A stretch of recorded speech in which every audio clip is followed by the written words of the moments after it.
Salut à tous et bienvenue au Runwise Podcast, très content de vous retrouver dans cet épisode un peu spécial. Alors aujourd'hui c'est le deuxième épisode spécial Kenya avec un invité de marque, Julian Rank. En fait Julian c'est nul autre que le créateur de Runix, le plus gros média francophone de course à pied. Julian c'est aussi un athlète de très haut niveau, un des meilleurs demi-fondeurs français avec un record de 3,33,90 au 1500. En gros c'est la 17e meilleure performance française de tous les temps, voilà, rien que ça. Dans cet épisode on va évidemment parler de Runix, comment Julian trouve toutes ces infos insolites, comment il voit l'évolution du marché de la chaussure, l'avenir de Runix, etc. Et on va aussi grandement parler d'entraînement, puisque Julian applique la méthode norvégienne depuis quelques mois avec les résultats qu'on connaît. Julian partagera également ses expériences en tant que pacer ou meneur d'allure. C'est un rôle qu'il a assumé à plusieurs reprises dans des gros événements, notamment avec des athlètes très connus comme Jakob Ingebrigtsen. On va aussi parler de l'entraînement au Kenya, de l'altitude et plein de belles surprises. Comme d'habitude, les questions de la communauté iront en fin d'épisode. Et avant de vous régaler avec cet épisode un peu spécial,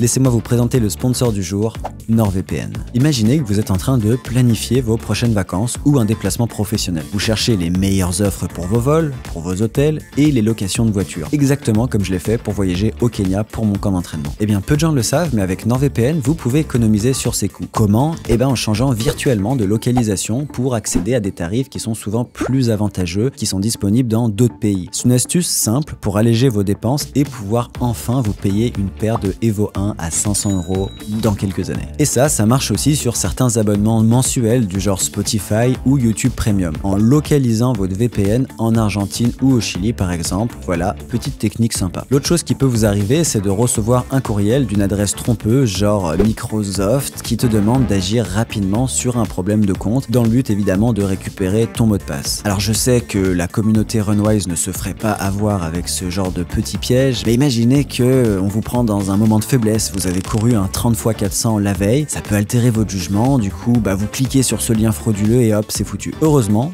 NordVPN est là pour protéger les coureurs fatigués contre ces tentatives de phishing avec sa fonctionnalité protection anti-menace qui reconnaît en fait ces liens malveillants et vous empêche de télécharger des fichiers qui seraient eux aussi malveillants ou carrément de laisser filer vos données personnelles. Voilà, pour profiter de cette offre, rendez-vous sur le lien nordvpn.com/runwise et en plus c'est satisfait ou remboursé, donc en gros vous avez aucun risque dans les 30 premiers jours. Merci à NordVPN de soutenir cet épisode et je vous souhaite un excellent podcast à tous. Eh bien, bienvenue au Runwise Podcast. Aujourd'hui j'ai un invité de qualité, Julian Rank. Alors Julian, t'es connu pour Runix parce que c'est toi qui as créé le média, premier média francophone de course à pied.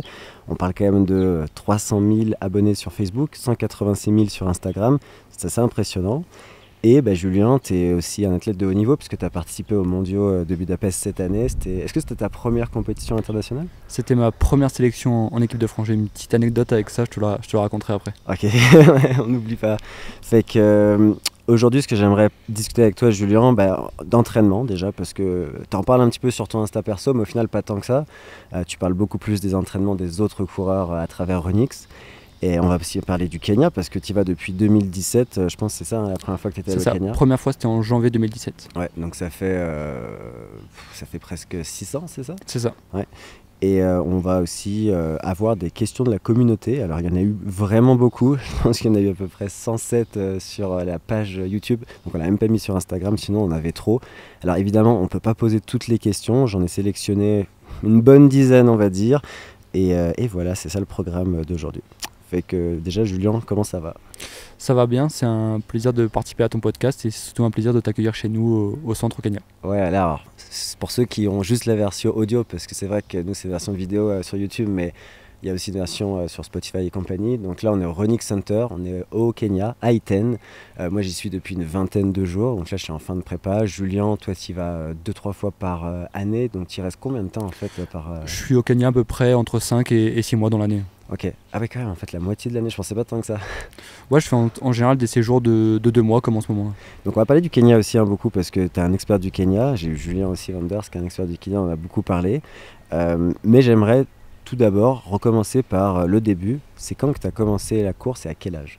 Alors j'ai commencé à courir en 2004, je faisais du foot avant et comme beaucoup j'ai été invité sur un cross scolaire et j'ai gagné la course avec juste de l'entraînement et du foot. Et on m'a offert ma première licence d'athlétisme dans le club chez moi. Et comme c'était offert et que mes parents ils m'ont inscrit à l'athlétisme comme ça. Ah, c'est stylé, je savais pas que tu avais fait du foot, du soccer Ouais, pour les Canadiens. j'ai fait du foot jusqu'à 14 ans. Du coup, je faisais les deux en parallèle, puis après j'ai arrêté le foot parce que la mentalité ne me correspondait plus. Ouais, c'était un sport d'équipe.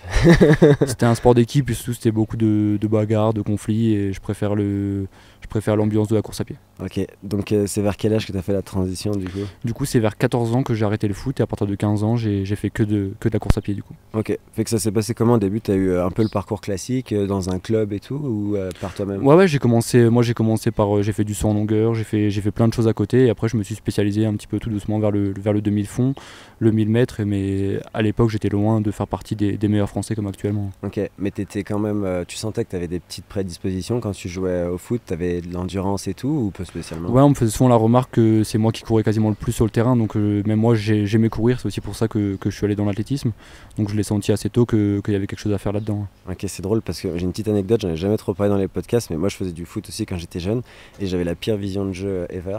Tu vois, vraiment. Par contre, j'étais super endurant et le coach il me disait tout le temps, en fait, Maxime, tu cours partout, tu fais des kilomètres, mais t'es nul quoi, tu vois.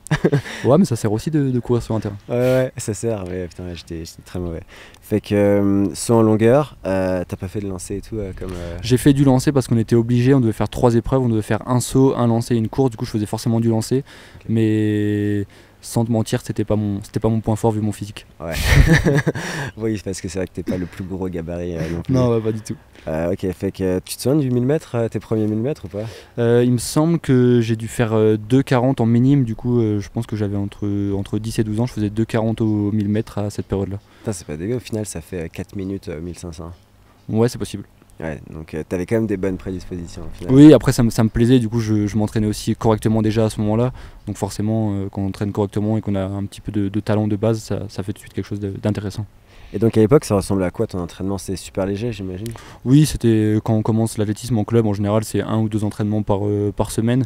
Et après je me suis tourné vers un entraîneur qui était un peu plus axé demi-fond, et du coup là j'ai quand même commencé à m'entraîner vraiment sérieusement à partir de 15 ans. Du coup, quand j'ai arrêté le foot, je m'entraînais quand même quasiment... peut-être pas tous les jours, mais au moins 4-5 fois dans la semaine. Ok, donc tu faisais quand même des petits jogs et tout Bah, je faisais déjà, comme il y avait des grands dans le groupe à ce moment-là, on faisait les mêmes entraînements qu'eux, donc j'avais déjà un entraînement un petit peu vraiment spécifié dans le demi-fond, et déjà avec pas mal de kilométrage, pas mal de séances dures, donc on fait déjà à peu près les bases que je fais encore aujourd'hui. Ok, c'était dans quel coin de la France? C'était à côté de Strasbourg, c'est à Brumat exactement. Ok, et est-ce que ton coach de l'époque, il coach toujours?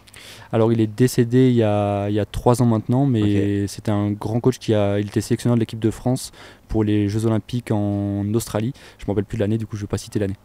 Ok, waouh, ok, bah, désolé pour ça. Et est-ce qu'il y a encore des mecs avec qui tu t'entraînais qui étaient forts, qui sont devenus très forts de ce club-là? Ouais, dans mon groupe il y avait Baptiste Michler qui a participé aux Jeux Olympiques de Tokyo sur 1500 mètres. Ok, ouais, donc quand même. Donc ça a créé quelques athlètes de haut niveau. Ensuite, c'est quoi? Donc là, 14-15 ans, au final, tu as une bonne base. De 40 000 mètres, c'est loin d'être mauvais. Et après, c'est quoi la suite? Est-ce que tu as une progression linéaire? Tu augmentes ton volume chaque année, ou est-ce que Moi, je trouve que j'ai progressé chaque année. Et chaque année, je faisais de mieux en mieux. Et c'est ce qui m'a donné envie de me professionnaliser, d'atteindre le plus haut niveau. Même si j'ai mis du temps à y arriver, parce que j'y suis arrivé au plus haut niveau. On va dire l'année dernière avec ma première sélection en équipe de France, et l'année dernière j'ai eu 26 ans, donc ça m'a quand même pris vraiment beaucoup d'années avant d'y arriver. Ouais, parce que là t'as quoi, t'as 27 ou 26? Là j'ai 27 ans. Là. Ok. Et pourquoi avoir choisi spécifiquement le 1500? Parce qu'en France on est quand même des grands défenseurs du 10 kg, tout le monde fait du 10 km. J'ai fait pas mal de 800 mètres avant, et ça me plaisait de moins en moins parce que c'était trop rapide et c'était trop brusque. Du coup j'ai préféré m'orienter vers le 1500 mètres où on m'a toujours dit que j'avais les prédispositions pour réussir sur 1500 mètres. Donc c'est là-dessus que je me suis orienté, et c'est la course qui me plaît le plus à l'heure actuelle. 10 km ça m'intéresse aussi, mais j'y viendrai un petit peu plus tard je pense. Ok, c'est vrai qu'on en parlait l'autre fois à table, on était curieux de savoir ce que tu pourrais faire en ce moment sur 3000, 5000, 10 000 et semi, parce que on va en reparler après, mais tu as un entraînement quand même avec beaucoup de kilomètres, beaucoup d'endurance, donc logiquement tu devrais quand même être bon sur ces distances.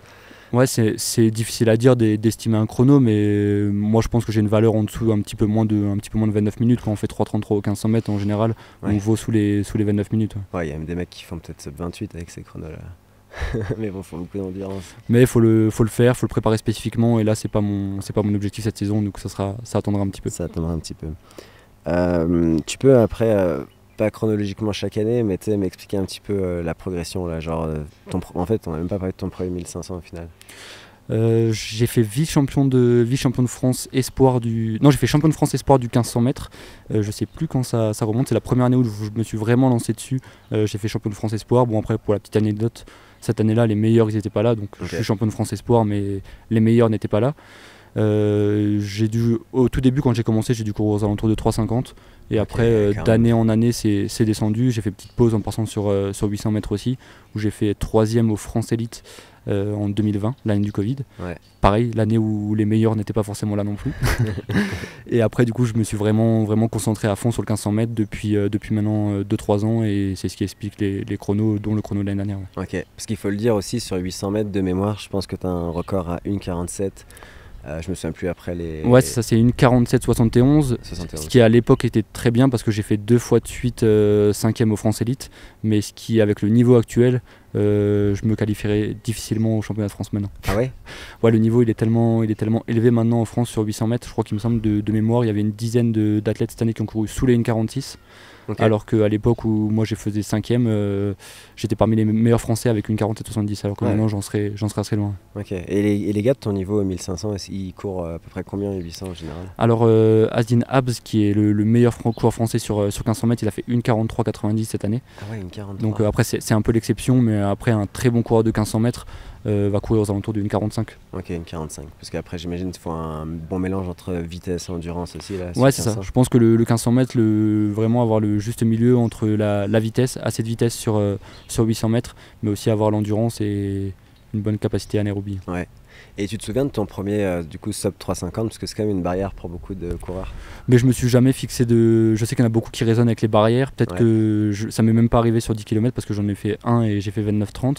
Okay. Mais même sur le 1500 mètres, je raisonne pas forcément en barrière parce que je trouve que mentalement ça te limite, donc je fonctionne pas forcément comme ça. Ce qui me marque maintenant, c'est mon 1500 mètres en 3,33, 90. Ouais. Cet été, celui-là il m'a marqué, mais c'est vrai que je me suis pas fixé vraiment de barrière avant. Ok, et c'est un bon point parce qu'en fait on cristallise aussi, je pense, on se met des barrières mentales juste parce que en fait c'est arbitraire, tu vois. C'est une base 10 les nombres, alors en 350, mais ça aurait pu être totalement différent. Puis il y a une petite phrase qu'on voit en face que vous pouvez pas voir, mais bon, les phrases de Kipchoge qui est très connue. Est-ce que tu penses que ça t'a influencé ou pas, la mentalité d'ici je pense que ça m'a influencé. J'ai beaucoup pris du mental et de la mentalité des Kenyans ici, et je pense que ça limite le fait de se fixer des limites, de se dire si maintenant j'avais visé de faire 3,35 cette année, au 1500 mètres je serais peut-être pas forcément arrivé à faire 3,33 parce que je me serais contenté d'un 3,35 ou 3,34. Ouais. Donc je raisonne pas forcément de cette manière-là, moi. Ok, je pense que ça fait du sens. Fait que je vais peut-être essayer de pas me mettre de limite pour le marathon. Je pense que c'est une bonne idée. 10, tu partais sur 2,15, peut-être que tu peux faire un petit peu moins de 2,10. Le standard finalement. Et du coup, c'est à quel moment que tu as vraiment décidé que tu voulais être un athlète de haut niveau? Parce que tu en as parlé tout à l'heure, mais est-ce que c'est vraiment vers 14-15 ans? Parce qu'il me semble que c'est tôt quand même. Ouais, quand j'ai arrêté le foot, c'est là que je me suis dit que j'avais envie de me professionnaliser et d'aller dans le haut niveau dans l'athlétisme.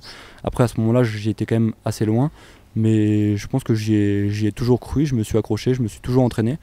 Et c'est ce qui fait que je pense que maintenant j'y suis arrivé et que je vais y arriver encore plus les années d'après. Mais il n'y a pas eu forcément de déclic. Je participe au championnat de France et je voyais les mecs qui finissaient sur le podium. Moi je finissais assez loin, je crois, à ce moment-là. Championnat de France de cross, ma meilleure place ça doit être dans les 50e, un truc comme ça. Okay. Et ça me faisait toujours rêver de voir les gars devant. Je me disais qu'un jour j'aimerais être à leur place.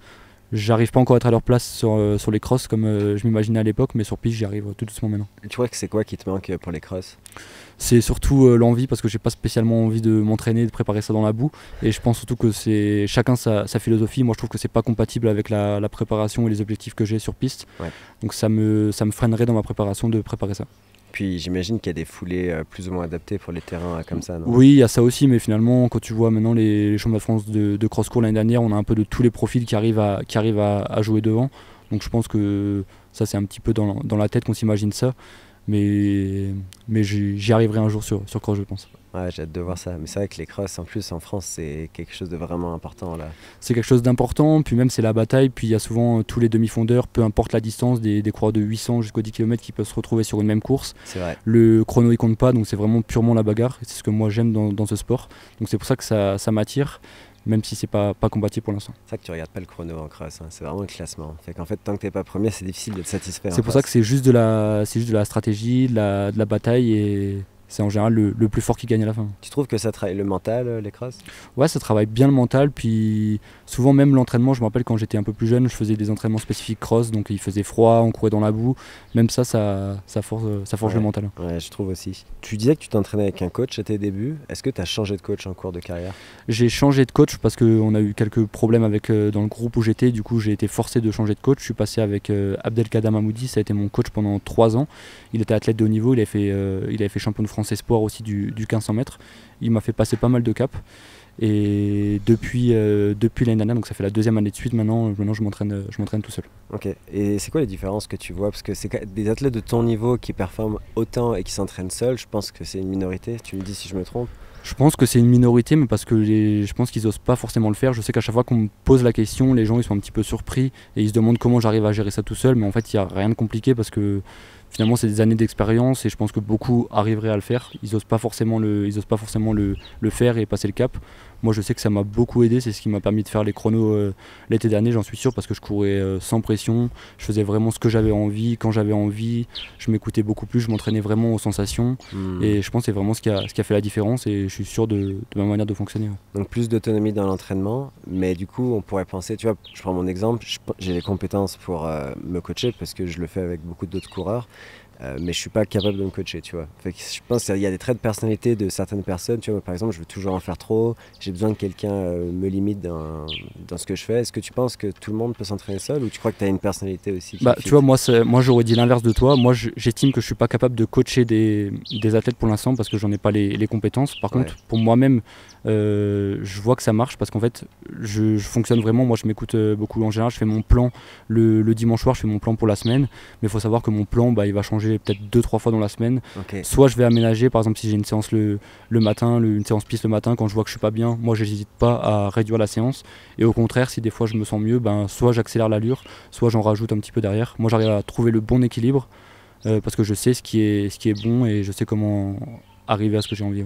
Du coup, question pour les gens qui nous écoutent, il y a beaucoup de gens qui savent pas justement genre réduire la séance quand ça va pas, parce qu'en fait c'est pas facile. Toi tu te dis je le sens, ça va pas, mais comment tu fais en fait pour savoir que ça va pas? Tu fais aux sensations, au chrono? C'est vraiment, moi forcément je me fixe souvent, je me fixe un chrono de base à faire sur par exemple là tous les mardis matins en général je fais entre 20 et 25 x 400, donc je me fixe un chrono en général. Il y a des jours où je vais y arriver facilement à ce chrono là, il y a des jours où je vais pas y arriver et je le sens vraiment dans ma façon dans la façon de respirer, dans la façon de courir, je sens quand je suis facile ou pas. Et là ça fait un peu plus du coup c'est la 2e saison aussi où je fonctionne pas mal au lactate.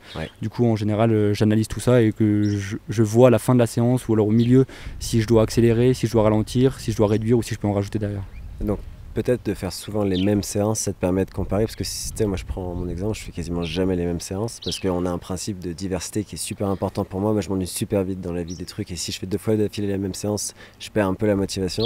Mais toi c'est un peu l'inverse, au final tu fais souvent les mêmes séances. Moi c'est tout l'inverse parce que là mon programme d'entraînement du mois d'octobre jusqu'au mois de janvier et ensuite je recommence après la saison en salle, c'est quasiment toutes les semaines la même chose, un petit peu en variant les distances, mais vraiment par exemple tous les mardis, je prends l'exemple de la séance du mardi avec les 20-25 x 400 mètres, en fait ça me permet de voir à chaque fois de semaine en semaine comment je progresse. Tu vois par exemple là ça fait plusieurs semaines que je suis au Kenya, du coup je vois que l'allure elle augmente de semaine en semaine, que les lactates baissent, donc ça veut dire que la forme elle monte. Donc en fait c'est ce qui me permet de bien comparer et de voir que tout roule en fait dans l'entraînement.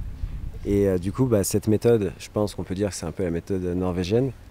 C'est la méthode, je m'en suis inspiré de la méthode norvégienne, du coup normalement avec les doubles seuils, on en parle beaucoup en ce moment, c'est un petit peu la mode. Je me suis inspiré pas mal de ça, après je rajoute ma touche personnelle dedans. Mais oui, on peut dire en gros c'est la méthode norvégienne. Et est-ce que tu peux expliquer un petit peu, parce que les gens ils ont tous entendu parler de la méthode norvégienne récemment, mais il y a beaucoup d'incompréhension quand même autour de cette méthode. Par exemple il y a des gens ils vont recopier le 20 x 400, mais tu vois ils vont faire du pace 3000 ou du pace 5000, mais c'est un problème je pense. En fait c'est hyper compliqué, je pense que ça va être dur s'il faudrait faire je pense un podcast quasiment juste pour ça, pour vraiment détailler la méthode. Mais oui en général ça consiste à faire 2 seuils, donc ça veut dire 2 séances d'entraînement assez poussives dans la même journée. Moi je répète ça 3 fois dans la semaine, donc je répète ça le mardi, le jeudi jeudi et le samedi. Donc je fais en général une séance piste le matin et une séance en nature sur route l'après-midi. Okay. Et quand on parle de double seuil, ça veut bien dire de bien maîtriser les allures. Ça veut pas dire de... Moi, il n'y a aucune séance quasiment dans la semaine où j'arrive et je m'écroule par terre et je suis dans le rouge. Donc je vérifie de toujours être bien au seuil, de bien maîtriser les allures pour ne pas en faire trop et justement rester dans le bon domaine. Ah mais c'est vrai que c'est ce qui m'impressionne le plus quand je vous vois aller, vous faites des 400 mètres en 71, 72. Alors peut-être pour ceux qui nous écoutent, ça va paraître rapide parce que c'est du 3 minutes par kilomètre ou voire un peu plus vite, mais faut pas oublier que tu cours le 1500 vers 2,20, 2,21 il me semble par kilomètre. L'allure au 1500 mètres, le 333 ça fait du 57 au 400 qu'on enchaîne quasiment 4 fois de suite. Donc en fait finalement l'allure qu'on fait par exemple sur ces 400 mètres en fait elle est hyper lente, mais en fait c'est ce qui permet ce qui est important de rester au seuil du coup à ce moment-là. Donc c'est 15 secondes presque de plus lent que ton allure 1500 mètres. Ouais, mais par contre on les enchaîne, hein. Là comme dit, cette semaine on est monté jusqu'à 24, donc ça fait quand même quasiment entre 8 et 10 km de volume sur la séance. On laisse un très court laps de récupération, ouais. Et en plus on a 2400 mètres d'altitude, ouais. Ce qu'il faut prendre aussi en compte. C'est sûr. Donc il y a plein de paramètres qui rentrent en compte. Ouais. Donc tu dirais que ce qui est dur dans ce que tu fais en ce moment comme philosophie, c'est plus l'enchaînement des séances au final que les séances en elles-mêmes? C'est plus l'enchaînement parce que je suis beaucoup plus fatigué qu'avant, mais par contre j'arrive à en faire beaucoup plus, mais je maîtrise beaucoup plus l'entraînement. Et vraiment moi de ce que j'en ressors de ça, c'est qu'avant je m'entraînais trop vite en fait, comme beaucoup. Je m'entraînais trop vite alors que là j'ai réduit l'allure, mais par contre la quantité j'ai augmenté, on en parlait justement hier. Je pense que dans ma semaine d'entraînement il y a entre 25 et 30% de qualité en fait, dans la semaine d'entraînement. Sachant que tu peux faire jusqu'à 180 voire plus de kilomètres par semaine, donc c'est pas un pourcentage d'une petite semaine là. Ouais, c'est impressionnant. Et ce qui est aussi impressionnant, c'est que beaucoup de gens disent faut travailler la vitesse. Tu vois, moi quand les gens viennent me voir, je sais pas pourquoi, tout le monde est convaincu qu'il faut travailler la vitesse. Je sais pas si c'est ce qu'on apprend dans les écoles, fédération française et tout. Mais personnellement, moi j'ai jamais trouvé que pour faire du 10 km, du 5 ou voire du 1500, c'était nécessairement la vitesse le facteur limitant, même si c'est possible. Mais toi en ce moment, tu fais jamais vraiment en fait de SP 1500. J'en fais aucune parce que moi j'estime qu'à cette période-là de la saison ça n'aura aucun intérêt.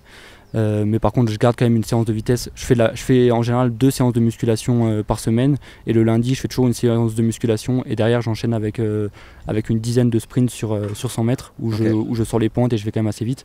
Et en fait je remarque que même avec un gros kilométrage par semaine, en ce moment je tourne entre 180 et 190 km par semaine, j'arrive quand même à placer des 100 mètres en 12 secondes le lundi. Donc en fait je vois que la perte de vitesse en fait elle est...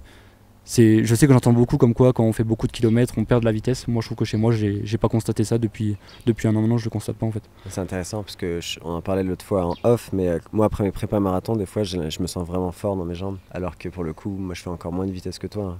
Je fais 3-4 sprints devant là dans le chemin, enfin c'est vraiment pas impressionnant. Après ma vitesse pour un marathonien elle est moindre que pour du 1500, c'est clair. Moi ma vitesse c'est du pace 5 ou du pace 10 km, mais c'est vrai que c'est un concept qui est un peu contre-intuitif au final, mais que beaucoup de gens ont remarqué. Après moi je suis pas spécialisé là-dedans donc je pourrais pas trop m'avancer, mais je sais que chez moi ça a pas forcément d'incidence. Le fait d'augmenter le kilométrage ne fait pas perdre en vitesse derrière. Et tu penses que le Kenya, de par cette dénivelée importante, peut contribuer à ça aussi? Oui, par contre ça j'en suis convaincu parce que bon, ceux qui sont jamais venus ils s'en rendent pas forcément compte, mais en fait même sur un footing de 10 km on va prendre jusqu'à entre 120 et 150 de dénivelé positif, ouais. Donc ce qui est quand même assez important. C'est pour ça que moi j'aime bien venir ici en période de base foncière où je suis là pour enchaîner les kilomètres. Par contre j'ai déjà remarqué que c'était moins pertinent de venir s'entraîner ici juste avant les compétitions sur piste, parce que là il vaut mieux être en plaine. Déjà pour les allures c'est plus facile de les tenir en plaine qu'ici avec l'altitude, et en plus les chemins ça laisse quand même beaucoup de fatigue et beaucoup de traces musculaires. Ouais, on l'a remarqué, les petites erreurs qu'on peut faire quand on est motivé sur les chemins, on les paye assez vite ici. On les paye assez vite, surtout quand il y en a un qui accélère dans le dernier kilomètre du footing. C'est vrai que moi je suis beaucoup moins sage que toi ou que d'autres coureurs, tu sais, mais je suis quand même un coureur vraiment intuitif, puis j'aime vraiment la bagarre dans les jogs et tout, même si vraiment j'essaye de faire attention. Et des fois, c'est ce que je trouve difficile avec la méthodologie que tu appliques en ce moment, norvégienne ou pas, là, c'est que ça prend une sagesse puis une discipline qui est énorme en fait, parce qu'une erreur, tu le payes très vite quand tu as 6 séances de qualité par semaine. Il y a ça surtout, puis il y en a beaucoup qui aiment pas faire ça parce qu'en fait, c'est vrai que pour nous, tu as l'impression de courir lentement. Là, Mm. par exemple, on a transféré avec moi, ça fait en général, on tourne entre une 10 et une 12 au 400 mètres, même si on en enchaîne pas mal. Mais si après tu prends quelqu'un plus amateur, il va les tourner entre une 25 et une 30, et en fait, ça va les ennuyer. En fait, ça les ennuie de courir à cette allure-là, alors qu'en vrai, c'est hyper important dans la semaine d'avoir des moments où on court à cette vitesse-là. Parce qu'en fait, il faut vraiment travailler tous les secteurs. Et je trouve le problème en France avec ce que je voyais dans l'entraînement que je faisais avant et ce que je constate encore maintenant avec ceux qui s'entraînent ici, en fait, on s'entraîne trop vite et souvent ils travaillent que un ou deux secteurs, alors qu'en fait des secteurs il y en a vraiment plusieurs à travailler. Ouais, je suis d'accord avec toi. Et est-ce que tu fais des longues quand même des fois? Ça m'arrive de faire des sorties longues. Après là, le maximum au Kenya en général je monte à 20 km, pas plus. Okay. Mais par contre c'est des sorties où moi je vais pas vite, hein. C'est une sortie que je place en général tous les dimanches matins, et comme j'ai fait une grosse semaine et que la veille j'ai fait un double seuil, en général je fais 20 km entre 4,10 et 4,30 au kilomètre, hein, pas plus vite. Ok, ouais, non, c'est pas si rapide. Donc c'est quand même très différent de ce que nous on fait. Mais après, nous on est en spécifique ici, donc c'est très différent au final. Pour le marathon, il faut qu'on étende parce que le marathon c'est quand même 42 km, quoi, donc c'est plus long que du 1500. Est-ce que tu penses que ce que tu fais en ce moment, ça marcherait pour du 5, pour du 10, pour du semi, pour du marathon? Ce serait quoi la limite? Moi je pense qu'il n'y a pas de limite. On le voit avec celui qui a mis la méthode à la mode, c'est Jakob Ingebrigtsen. On voit que lui il est très fort, il fait partie des meilleurs mondiaux du 1500 mètres jusqu'au 10 km, et je suis sûr que s'il passerait sur semi-marathon et même marathon, il serait même monstrueux. Je pense que juste la limite, ça serait peut-être le marathon. Il faudrait quand même passer un peu plus de blocs d'allure et de sorties longues. Mais quand tu vois le kilométrage, là par exemple, comme j'ai dit avant, entre 180 et 190 km, c'est au niveau de ce que fait un Hassan Chadi qui vise le marathon aux Jeux Olympiques. Puis c'est ce que Hassan fait quand il fait vraiment beaucoup de volume. Après, chaque athlète est différent. Il y en a qui vont faire moins de kilométrage et qui vont mieux réussir que moi. Ça ne veut pas dire que plus je vais faire de kilomètres, plus je vais être performant. Mais chacun sa méthode. Moi, je sais que c'est la méthode qui fonctionne avec moi. Et tu crois que c'est quoi la limite pour toi en termes de kilomètres? Là, tu penses que tu es dans vraiment le max, ou tu as l'impression que 200 ça pourrait être utile? Je ne sais pas si ça sera encore utile d'en rajouter un petit peu. Je pense qu'il y aurait encore une petite marge, monter jusqu'à 200, après pas plus. Je pense que ça n'aura pas beaucoup d'intérêt. J'ai beaucoup lu un petit peu du coup la méthode norvégienne qu'on parlait avant, et je sais que Jacob, lui, il fait des semaines maximum jusqu'à 195, hein. C'est rare qu'il monte au-dessus. Donc ah, quand même. Ouais, il monte quand même jusqu'à 195. Tu vois, j'avais en tête 175, 180. Mais les gens se rendent pas compte, je pense, qu'un coureur de 1500 peut courir autant. Je pense que ça choque beaucoup de débutants quand on dit ça. Ça choque beaucoup, et je me rappelle l'année dernière, Jimmy Gressé, quand il était ici en stage au Kenya, on s'entraînait ensemble. Et en fait, quand il voyait le kilométrage que je faisais, sachant que l'année dernière je tournais que entre 170 et 180, il était surpris, il me disait ouais, ça sert à rien de faire autant de kilomètres. Et je me rappelle qu'à un moment on en a parlé du coup après la saison sur piste, et il m'a dit que finalement en fait, comme il a vu le chrono que j'ai fait et que j'ai réussi à participer au monde grâce à ça, et il a dit finalement chacun sa méthode d'entraînement. Mais c'est ça que j'aime bien avec les méthodes d'entraînement, c'est qu'au final, beaucoup de gens ont des avis, mais à la fin, tu peux quand même prouver quand tu fais les chronos que ça fonctionne. Ouais, puis moi je suis persuadé que là c'est ma méthode qui fonctionne avec moi. Ça veut pas dire qu'elle fonctionnerait par exemple avec toi. Ouais. Je pense que chacun peut avoir sa méthode d'entraînement. Bon, même si grosso modo tout se ressemble un petit peu, quand on arrive projet compétition, ça commence à se ressembler de plus en plus. Mais je trouve que chacun a sa méthode d'entraînement. Il y a un peu tout qui marche, et il n'y a pas une seule vérité dans l'entraînement. Ouais, mais tu penses que ça prendrait, parce que tu sais, il y a des gens qui disent j'ai essayé la méthode norvégienne pendant 2 mois, c'est nul, ça marche pas. Tu penses que ça prend quand même combien de temps avant de savoir? Moi je sais que ça a marché quasiment immédiatement, parce que j'ai vu les progrès quasiment immédiatement. Rien qu'avec la hausse du kilométrage, je me sentais mieux, même si je me sentais plus fatigué au moment où j'allais sur les allures spécifiques, vraiment 1500 mètres du coup. Je sentais tout de suite que j'étais bien plus à l'aise et je pouvais faire plus de quantité. Donc moi je sens que ça a marché tout de suite. Mais moi ça a marché tout de suite parce que j'ai tout de suite fait bien les choses. J'en vois parfois qui font du double seuil, mais ils ont l'impression de faire du double seuil, alors qu'en fait ils vont sur les allures, ils vont trop vite, comme tu le disais avant. Si parfois ils vont sur des allures 5-10 cab, en fait c'est beaucoup trop rapide. Et en fait là le double seuil, c'est sûr qu'en le faisant à des allures trop rapides, en fait ça va être totalement contre-productif. Ça c'est sûr à 100%. Tu vas pas pouvoir enchaîner en fait. En fait tu vas réussir à tenir 1 ou 2 mois comme tu viens de dire, et ensuite après tu vas être tellement fatigué, tu vas être en surentraînement, que après ça va dégringoler derrière. Moi c'est l'erreur que j'ai faite, parce que j'ai un lecteur de lactate aussi. Puis on faisait des double seuils avec mon ancien coach, pour le coup j'ai changé depuis. Et tu vois, on faisait les trucs classiques, le matin nous on faisait l'inverse, on faisait le matin le plus long, donc 1500, 2000, ce genre de trucs, et le soir le plus court. Et tu vois, des fois quand on faisait des 1000 ou des 1500, ça m'arrivait de tourner ça à 3 du kilo, alors que c'était mon allure 10 km. C'est trop rapide, même nous ici, moi c'est rare que je descende en dessous c'est rare que je cours plus vite que 20 km/h ici. Bon, après on est en altitude, mais c'est rare de courir au-delà de 20 km/h. Ouais, mais c'est considérant nos différences de niveau, c'est-à-dire que mon erreur était encore pire, quoi. Et tu vois, j'aurais pu dire après ça marche pas le double seuil, mais en fait j'ai pas fait du double seuil. Après c'est ça, que quand tu utilises le lecteur de lactate, si tu l'utilises bien et que tu maîtrises bien les choses, en général tu peux pas te tromper parce que ça lit bien les choses. choses et tu arrives bien à cibler le seuil. Ouais, exact. C'est pour ça que je prenais plus le lecteur de lactate après. Parce que les valeurs étaient trop importantes. Mais en tout cas, c'est intéressant parce que quand je parlais de ça avec Julien Wanders, tu vois, lui, il reconnaissait que cette méthode, elle marchait parce que tu peux pas reconnaître qu'elle marche pas vu qu'un des meilleurs du monde l'applique. Mais il disait que lui, il était trop passionné et qu'il n'arriverait jamais à faire ce genre de trucs. Je trouve ça intéressant parce que j'avais jamais, tu vois, réalisé qu'une méthode, c'est pas juste ça marche pas, c'est est-ce qu'elle te correspond aussi, tu vois, en tant qu'athlète. C'est ce qu'on disait avant, puis il y en a plein comme ça où c'est exactement ce qu'on disait avant, c'est que faut avoir envie de le faire, faut avoir envie de courir doucement, faut réussir à se maîtriser, et c'est certainement ça le plus dur dans la méthode d'entraînement. Moi je sais que je vois ici Bastien Augusto qui a couru 28, qui a un record à 28,15, et lui quand il me voyait faire les 400 mètres entre une 10 et une 12, il me disait ouais c'est trop lent parce que lui il est tourné en 63. Donc je lui disais certes chacun sa méthode. Par contre moi je sais que je vais y retourner cet après-midi, refaire une séance avec 5 fois 2 km. Toi tu feras un footing de récupération à 4,30, 5 au kilo, donc c'est totalement différent. Mais c'est monstrueux en fait parce qu'en faisant entre 50 et 60 km de qualité par semaine sur une année, c'est énorme la différence que tu creuses avec quelqu'un qui va avoir un modèle traditionnel de 2-3 séances par semaine. C'est pour ça que moi j'y crois à 200% dans cette méthode et c'est pour ça que je sais que ça porte ses fruits, donc c'est pour ça que je l'applique. Tu penses que c'est adapté pour des amateurs ? Je vois difficilement comment ça peut être adapté pour un amateur, parce que pour moi un amateur c'est quelqu'un qui du coup va travailler à côté. Là il faut savoir que quand on fait ça en général tu es quand même pas mal fatigué dans la journée, donc il faut avoir des phases de repos, donc si tu travailles encore à côté tu vas encore créer de la fatigue supplémentaire, donc ça me paraît quand même assez compliqué. Puis je pense pour appliquer ça il faut quand même avoir un certain volume par semaine, un certain kilométrage, je pourrais pas dire combien parce que j'en sais rien. Mais peut-être commencer par une fois dans la semaine, ça suffirait largement. Après le faire 2-3 fois, ça je pense que c'est quand même réservé à l'élite. Ah, puis même 3 fois, je pense que c'est plus qu'au final il me semble que Jacob fait 2 fois plus des côtes, si je dis pas de bêtises. Moi je sais qu'il fait 3 doubles seuils par semaine. Donc il a changé, il dit pas tout. Il dit pas tout. 3 doubles seuils. Et il fait quand même une séance de côte au final. Il y a une séance de côte toutes les semaines, donc je sais que lui il la place en général le samedi matin. Moi en général je la place au milieu de semaine parce que je trouve que ça me fatigue plus en fin de semaine, donc moi je la place tous les jeudis matins. Tous les jeudis matins. Puis là est-ce que c'est des côtes à fond ou c'est des côtes en contrôle? Là par contre on mesure le lactate à la fin, mais après là c'est pas dérangeant, là on n'est pas au seuil.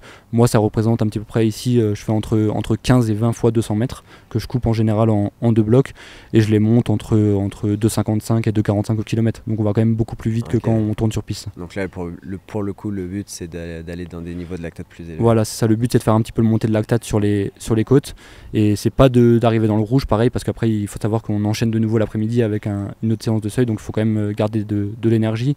Mais par contre on va quand même bien plus vite et on se rentre dedans plus que sur les autres séances. Et c'est sur route les côtes? C'est sur route, tout le temps. C'est quoi comme pourcentage d'inclinaison à peu près? La dernière fois j'avais calculé, ici au Kenya je sais pas, je sais que chez moi elle fait entre 7 et 8% de... Ok, donc faut pas que ça soit trop pentu non plus. Ça je sais pas s'il y aurait un bénéfice de faire moins ou plus. Je sais que moi je l'applique ça parce que la côte elle est à côté de chez moi et parce que c'est pratique. Ouais, j'imagine que c'est le plus facile. Comment tu connais toi un petit peu les entraînements de Jacob ou des autres gars de haut niveau? Est-ce que vous en parlez entre vous ou est-ce que juste vous le savez parce que je sais pas, les gens en parlent? Alors Jacob je le sais parce que j'en ai pas discuté avec lui directement, mais avec un de ses partenaires d'entraînement qui s'entraînait avec lui au quotidien, donc c'est lui qui on a discuté un petit peu et j'ai su un petit peu les entraînements qu'il fait. Bon, il n'est pas rentré à 100% dans le détail, mais sinon après il y a plein de méthodes maintenant. Il y a Strava où on peut espionner ses adversaires, on peut voir ce qu'ils font. Il y a pas mal d'athlètes sur Strava qui partagent tout, donc en fait tu arrives à voir tout ce qu'ils font. Dans les meilleurs quand même à 1500? Pas forcément dans les meilleurs. Dans les meilleurs il y a Asdin Abs, le meilleur français. Il met tout sur Strava. Il met tout sur Strava, donc on peut suivre sa préparation au jour le jour. Bon après moi je la suis pas parce qu'on n'a pas du tout la même méthode d'entraînement. Mais il y a plein d'athlètes où tu peux suivre les entraînements au quotidien et ça donne pas mal d'indices. Donc ça moi je trouve que c'est un bon aspect de ce travail. Il y a d'autres aspects qui sont un peu plus négatifs derrière, mais celui-là c'est vraiment un bon aspect. Et Abs justement, c'est quoi sa méthode d'entraînement? Je suis pas exactement, je pourrais pas te le dire parce que je le connais pas par cœur, je sais pas exactement ce qu'il fait, je sais qu'il va très vite Mais il est pas au double seuil? J'en ai aucune idée, je pourrais pas te répondre. Ce serait intéressant parce qu'il a fait 3,29. Il a fait 3,29, il court 28,20 au 10 km. Donc en ce moment c'est le plus rapide sur 1500. En ce moment je pense que c'est l'un des meilleurs demi-fondeurs français. Je pense que même là s'il tourne, il fait pas de 5000 mètres sur piste, même s'il en ferait un, il ferait partie des meilleurs français avec aux alentours pas très loin de Jimmy Gressier, c'est sûr. Et c'est quoi le record de France sur 1500? Le record de France c'est Mehdi Bala, il a fait 3,28 quelque chose. Et à l'époque en plus. Hein. C'était à l'époque, ouais, il me semble de mémoire, c'était en 2003. C'est impressionnant, parce que même aujourd'hui, un 3,28, c'est sérieux quand même. Ouais, 3,28 en fait, même courir moins de 3,30, tu fais quand même partie des meilleurs mondiaux, même si maintenant il y en a de plus en plus qui font moins de 3,30. Mais oui, c'est sûr que 3,28, c'est un chrono qui à l'époque était vraiment incroyable. Et je sais que tu disais que tu n'avais pas de barrière tout à l'heure, mais tu te vois courir sous les 3,30 dans les prochains mois, années, je sais pas. C'est dur de me l'imaginer parce que j'ai fait qu'une fois, en plus j'ai fait une fois 3,33 et après mon chrono derrière c'est 3,37, donc ça serait un petit peu prétentieux je pense de dire que je veux courir moins de 3,30. Mais moi je me ferme pas de porte. Cet été je savais que je pouvais courir très vite. J'en ai pas parlé parce que je sais que j'en parlais à côté avec ceux avec qui je m'entraînais, je leur disais que j'allais faire ça parce que j'étais sûr de moi. Je vais pas te dire que je suis sûr de courir 3,30, mais oui c'est quelque chose que je cours pour ça, donc pourquoi pas un jour. Ouais. Il y a combien de Français qui courent 3,30 en ce moment? Il y en a un seul, c'est Habs. Ouais. Moi l'année dernière j'étais deuxième au bilan français avec 3,33 et là les coureurs qui courent actuellement, il y a du coup Baptiste Michler de qui on a parlé avant qui a déjà fait 3,32. Mais sinon en activité il n'y a personne qui court moins de 3,33 en ce moment à part Habs et Michler. En ce moment tu cours plus vite que Jimmy sur 1500. J'ai exactement, pour la petite anecdote, j'ai exactement le même chrono que lui. On a fait 3,33,90, donc au 10e et au 100e près on a exactement le même chrono. Mais t'es devant lui du coup, vous êtes ex-aequo On est ex-aequo sur l'affiche, mais sur le classement je suis placé au-dessus de lui, je sais pas pourquoi. L'alphabet peut-être. Bah non, parce que Julien et Jimmy, et en plus le G, le R, donc je sais pas, mais ils m'ont placé devant, donc je suis devant lui pour l'instant. T'es quand même content d'être devant lui. J'aimerais changer un peu de sujet parce qu'il y a autre chose que tu fais à part quand tu cours pour toi, tu cours des fois pour les autres. C'est le job de pacer, meneur d'allure. C'est quand même rare de parler avec des gens qui font ça parce que en fait vous n'êtes pas beaucoup, parce qu'il y en a un pour une course. C'est arrivé comment la première fois en fait? En fait la première fois, il me semble que c'était avec Maïdine Mekissi sur un 1500 mètres, c'était dans le nord de la France. En fait un organisateur il avait besoin de quelqu'un qui courait vite sur 1500 et qui voulait faire lièvre, et du coup c'est pour ça, je sais plus, on m'avait mis en contact avec l'organisateur et ça s'était fait naturellement, et moi j'avais tout de suite bien aimé l'expérience. Donc pour ceux qui connaissent pas forcément, lièvre ça veut dire qu'en fait c'est le coureur qui est devant, donc on va faire par exemple sur le 1500 mètres je vais faire quasiment entre 900 et 1000 mètres devant, et ensuite je vais m'enlever, donc je vais abandonner la course, et le but c'est de mettre la course la course et les gars derrière moi sur les meilleures allures possibles pour qu'ils puissent sortir le meilleur chrono. Donc en général, c'est pour des courses à record, des courses à chrono, ou ça peut être pour n'importe quelle course? Maintenant, au jour d'aujourd'hui, ils le font sur quasiment toutes les courses. Donc tous les bons meetings, ils ont des lièvres sur les courses. Et t'en as fait combien depuis le début des lièvres? J'ai pas compté, mais je pense entre une quinzaine, vingtaine de courses en tant que lièvre. Et est-ce que ça s'est toujours bien passé? Ça s'est toujours plus ou moins bien passé jusqu'à mon dernier... Ah non, pas mon dernier, mon avant-dernier lièvre, c'était à la Diamond League de Rabat. Du coup c'est le plus grand circuit international dans l'athlétisme, et du coup j'ai fait lièvre du coup pour Jacob, pour Jacob Mikkelsen sur le 1500 mètres, et en fait on m'avait annoncé des allures avant la course. Le temps de passage était 2,20 au 1000 mètres, et au premier tour je me suis rendu compte que ça suivait pas derrière, donc j'avais un petit peu ralenti l'allure, et je sais que ça avait pas plu derrière parce que le chrono finalement n'avait pas été bon, donc j'avais pas fait mon travail correctement. Sauf que tu pouvais pas le savoir. Sauf que c'est quelque chose qui se passe en une fraction de seconde, je vois que derrière ça suit pas, donc je prends la décision de ralentir. Et en fait c'est la mauvaise décision que je prends parce que j'apprends à la fin de la course qu'en fait Jacob avait fait exprès de ne pas partir vite pour me rattraper ensuite, et moi le fait de les avoir attendus en fait ça l'a un petit peu énervé. C'est un problème de communication au final. C'est un problème de communication, puis en fait ça m'était jamais arrivé avant, parce que moi je sais qu'en général quand on discute avec les managers, avec les organisateurs, avec les athlètes en amont de la course, moi je dis toujours que si on me fixe un chrono à réaliser, par exemple on me dit de passer en temps et temps au 1000 mètres par exemple, en fait si on me dit de faire ça, c'est que moi j'estime que les mecs derrière vont suivre. Et c'est vrai qu'à ce moment-là, la Diamond League à Rabat, ça s'était pas fait, je ne sais pas pourquoi, on n'en avait pas discuté en amont, et du coup on n'avait pas anticipé que ce problème-là pouvait arriver. Ok. J'imagine que c'est quand même stressant aussi, parce que la course elle repose sur toi en quelque sorte là, surtout s'il y a un record qui joue. C'est stressant. Moi ce qui m'avait le plus stressé c'est quand Jacob il avait battu le record du monde, du coup là on avait réussi, on était deux lièvres, on avait réussi à l'aider à battre ce record du monde. Là c'était stressant parce qu'en fait il avait annoncé qu'il voulait battre le record. C'est quoi le record du coup? Il avait fait 3,30 au 1500 en salle, du coup c'était en indoor. C'était il y a 2 ans. Il avait annoncé qu'il allait battre le record, donc tout avait été analysé avant. Je sais qu'il y avait eu des articles sur les meneurs d'allure, qu'il y allait avoir la lumière, qu'elle allait être fixée sur telle et telle allure, enfin tout était organisé pour ça, donc là c'était stressant. Mais quand je le fais en temps normal, là par exemple sur la Diamond League où il n'y avait pas de pression particulière. Ouais, parce que même si devin, est-ce que c'est facile pour toi devin ou faut que tu sois très en forme pour faire le lièvre? C'est pas facile, faut que je sois en top forme, ça c'est sûr. Pour courir devin tout seul devant, il faut être en top forme. Mais ce qui est bien et ce qui enlève la pression et la difficulté dans ça, c'est qu'en fait on s'enlève au moment où ça commence à vraiment être dur. Okay. Sur le 1500 mètres, il faut savoir que quand tu passes le 1000 mètres, 1100 mètres, c'est là que tu rentres vraiment dans un sas de souffrance qui est très important. C'est là que vraiment le lactique il est le plus haut. Donc en fait en général, comme on s'enlève à partir de ce moment-là, on souffre quand même moins et du coup ça va. Est-ce que les coureurs à la fin ils viennent te voir des fois pour te remercier ou... Souvent, je sais que Jacob, quand on a battu le record du monde, il nous avait fait un hug à la fin. Du coup, c'était la photo de ça on avait fait une photo ensemble. Après, il nous avait remercié, ça s'était bien passé. Après, il y a des coureurs en général, la plupart des coureurs, sauf les coureurs internationaux maintenant, un mec comme Jacob maintenant par exemple quand on fait lièvre, ça arrive qu'on discute même pas du tout, que ce soit avant, pendant ou après on discute même pas parce qu'il est tellement au-dessus du lot qu'il calcule pas forcément ceux qui sont à son service ou même ceux qui sont derrière lui. Ouais. Mais par contre quand tu vois en France, je sais que j'ai fait lièvre pour Jimmy quand il voulait faire à tout prix moins de 3,34 au 1500, il a été hyper reconnaissant, donc il y a pas de souci là-dessus. Ouais, en plus vous êtes quand même amis avec Jimmy. Ouais, on est potes en plus, mais même c'est quelqu'un qui m'a mis en avant, qui m'a pas mis de rentrer après derrière dans des courses, il m'a rendu l'appareil, donc ça c'est pas que se mettre au service des autres parce que finalement il m'a aussi aidé par la suite. Ah, puis Jimmy il a déjà fait aussi un peu lièvre, non? Jimmy n'a jamais fait lièvre. Non mais tu sais dans les courses sur route pour des amis et tout. Oui, il a fait, il a déjà aidé. Ouais, je sais qu'il a déjà aidé sa copine, il a déjà aidé ses copains. Ouais, ça arrive. Ou des gars comme ça. C'est un gars qui rend l'appareil. Ouais. Ok. Les gens vont se demander, mais est-ce que c'est bien payé le boulot de lièvre? Ouais, c'est bien payé. C'est souvent même mieux payé que le premier de la course. Ah oui. Sauf là peut-être sur la Diamond League où là le gagnant il prend 10 000 $, donc on gagne pas autant, mais oui c'est très bien payé. Je pourrais pas forcément te donner le montant, je sais pas si par exemple sur un record du monde qu'on avait fait avec Jacob, je sais qu'il y avait un montant de base qui était fixé, il y avait un bonus s'il battait le record du monde, mais c'est très intéressant, c'est bien au-dessus du SMIC en France. Ouais. Ok, c'est cool. Fait qu'il y a des gens qui se spécialisent là-dedans. En fait il y a des gens qui se spécialisent là-dedans, mais c'est de plus en plus, enfin c'est compliqué d'en trouver parce que certes il y a l'aspect financier qui est vraiment très intéressant, mais il faut savoir que les gars qui font lièvre sur ces allures là, c'est des mecs qui pourraient potentiellement aussi être au très haut niveau. Donc en général c'est dur en général les athlètes ils ont du mal à mettre leur ego de côté et aider les autres à faire des chronos alors que eux-mêmes pourraient les faire. Ouais, je comprends. C'est sûr que ça prend une sorte de sacrifice, mais en même temps j'imagine que quand tu es top shape pour faire pacer, derrière tu peux faire des courses pour toi-même en fait. Moi en fait eux ils voient ça de cette façon là, moi je vois ça totalement différemment. Je sais que cet été j'ai pris ça en mode préparation. Je sais que la semaine avant que je fasse mon record sur 1500 mètres et que je fasse les minima pour les championnats du monde, la semaine avant j'avais fait l'IF du coup pour Jimmy et j'avais couru 1100 mètres, donc quasiment 70% de la course. Ouais. Je l'avais couru tout seul devant.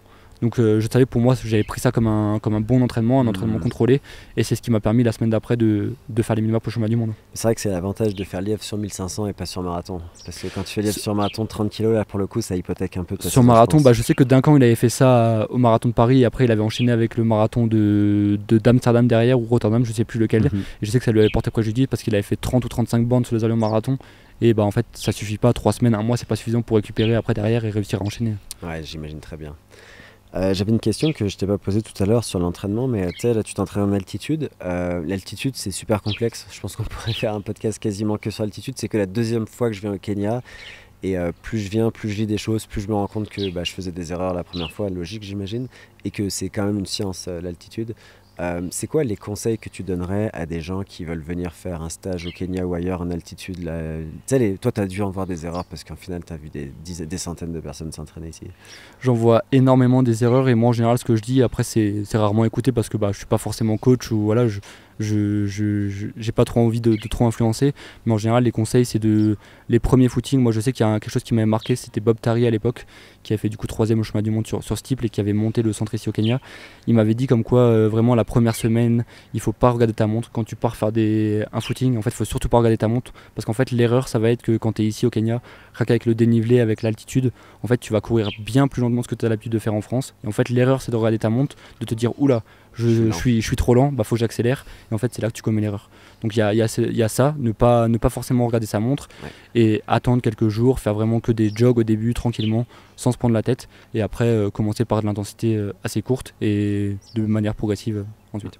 Ouais, ok. Est-ce que tu dirais que toi ça a changé quand même ta façon de t'entraîner en altitude là, sans parler de tous les doubles seuils, mais est-ce que je sais pas, la période d'acclimatation tu la gères toujours pareil ou Je la gère toujours pareil parce que je sais que quand je laisse un court laps de temps, quand je retourne en France et que je reviens là un court laps de temps, j'ai plus besoin de faire d'acclimatation. je sens que ça va tout de suite bien, mais par contre quand je laisse plusieurs mois, comme ça a été le cas maintenant, bah moi je laisse vraiment une phase d'acclimatation. Moi je respecte pas forcément ce que je conseille aux autres, parce qu'en fait moi en général j'essaie de choquer l'organisme. Okay, oui, dès la première ou la deuxième journée, je choque l'organisme, ça veut dire que je monte tout de suite dans le cardio, et je mets tout de suite un petit peu d'intensité. Par contre je relâche un petit peu derrière, et je commence vraiment mon programme d'entraînement en général au bout de 5-6 jours. Ok. Et au niveau du retour, parce que là on a déjà parlé, il y a des études scientifiques qui disent il y a des fenêtres optimales pour performer, genre entre 1 jour et 7 jours, ou après plus 16 jours. Toi, tu as remarqué que ça tombait pile entre les deux, par exemple? Non, moi justement, ça après il y a l'aspect scientifique que moi je maîtrise pas, et ça, je m'y suis jamais intéressé. Mais par contre, moi je sais que j'ai pris depuis mon premier stage au Kenya que je suis rentré en France. Je sais que Bob Tari m'avait donné un conseil de prendre sur une fiche, sur une note. Je note en fait les jours où je me sens le mieux et les auxquels je me sens moins bien. Et en fait, j'ai remarqué comme quoi, moi en général, c'est le 9e jour que je me sens le mieux. Okay. Alors que la science, elle dit qu'entre le creux, il est entre 7 et 10 jours, il me semble, de tête. Près, Puis en fait, j'ai remarqué qu'en fait, certes, c'est souvent le 9e jour où ça tombe, où je me sens le mieux, mais en fait, de séjour en séjour, ça a rien à voir, parce qu'en fait, il y a tellement de facteurs qui vont rentrer en compte. La fatigue est-ce que tu en as trop fait pendant ces jours, est-ce que tu en as pas assez fait, est-ce que le voyage retour il s'est bien passé, enfin, il y a tellement de facteurs qui rentrent en jeu. Ce que tu vas faire le premier entraînement quand tu rentres, enfin, il y a trop de facteurs qui rentrent en jeu qui font que c'est impossible de dire je rentre par exemple 5 jours après mon retour d'altitude, c'est là que je vais être en top forme. Donc, pour moi, c'est impossible à prédire. Ce que tu dis, c'est qu'il n'y a pas forcément une fenêtre en fait pour une personne, il y a une fenêtre qui peut changer pour chaque personne, pour chaque stage. En fait, moi je trouve que chaque personne s'acclimate et se désacclimate, et du coup quand on retourne au niveau de la mer, de manière différente. Donc il n'y a pas une juste vérité pour tout le monde en fait. C'est tout le monde, ça va varier, tout le monde varie. Ouais. Et quand Jimmy, par exemple, il a fait le record d'Europe au 5, là je crois qu'il était revenu pratiquement que quelques jours avant sa course. Ouais, c'est ça, il était rentré juste avant, et même là, avant tu parlais de Julien Vanders. Je sais que Julien Vanders, au moment où il battait les records d'Europe et où il était l'un des meilleurs mondiaux sur la route, je sais qu'en général, il arrivait le vendredi et il courait le dimanche, et il était en forme monstrueuse. Carrément vendredi, dimanche. Il faisait le voyage, il faisait à chaque fois quasiment, il faudrait lui demander confirmation, mais il me semble qu'il faisait à chaque fois le voyage le jeudi, il arrivait le vendredi sur place et il courait le dimanche, et il était en top forme à chaque fois.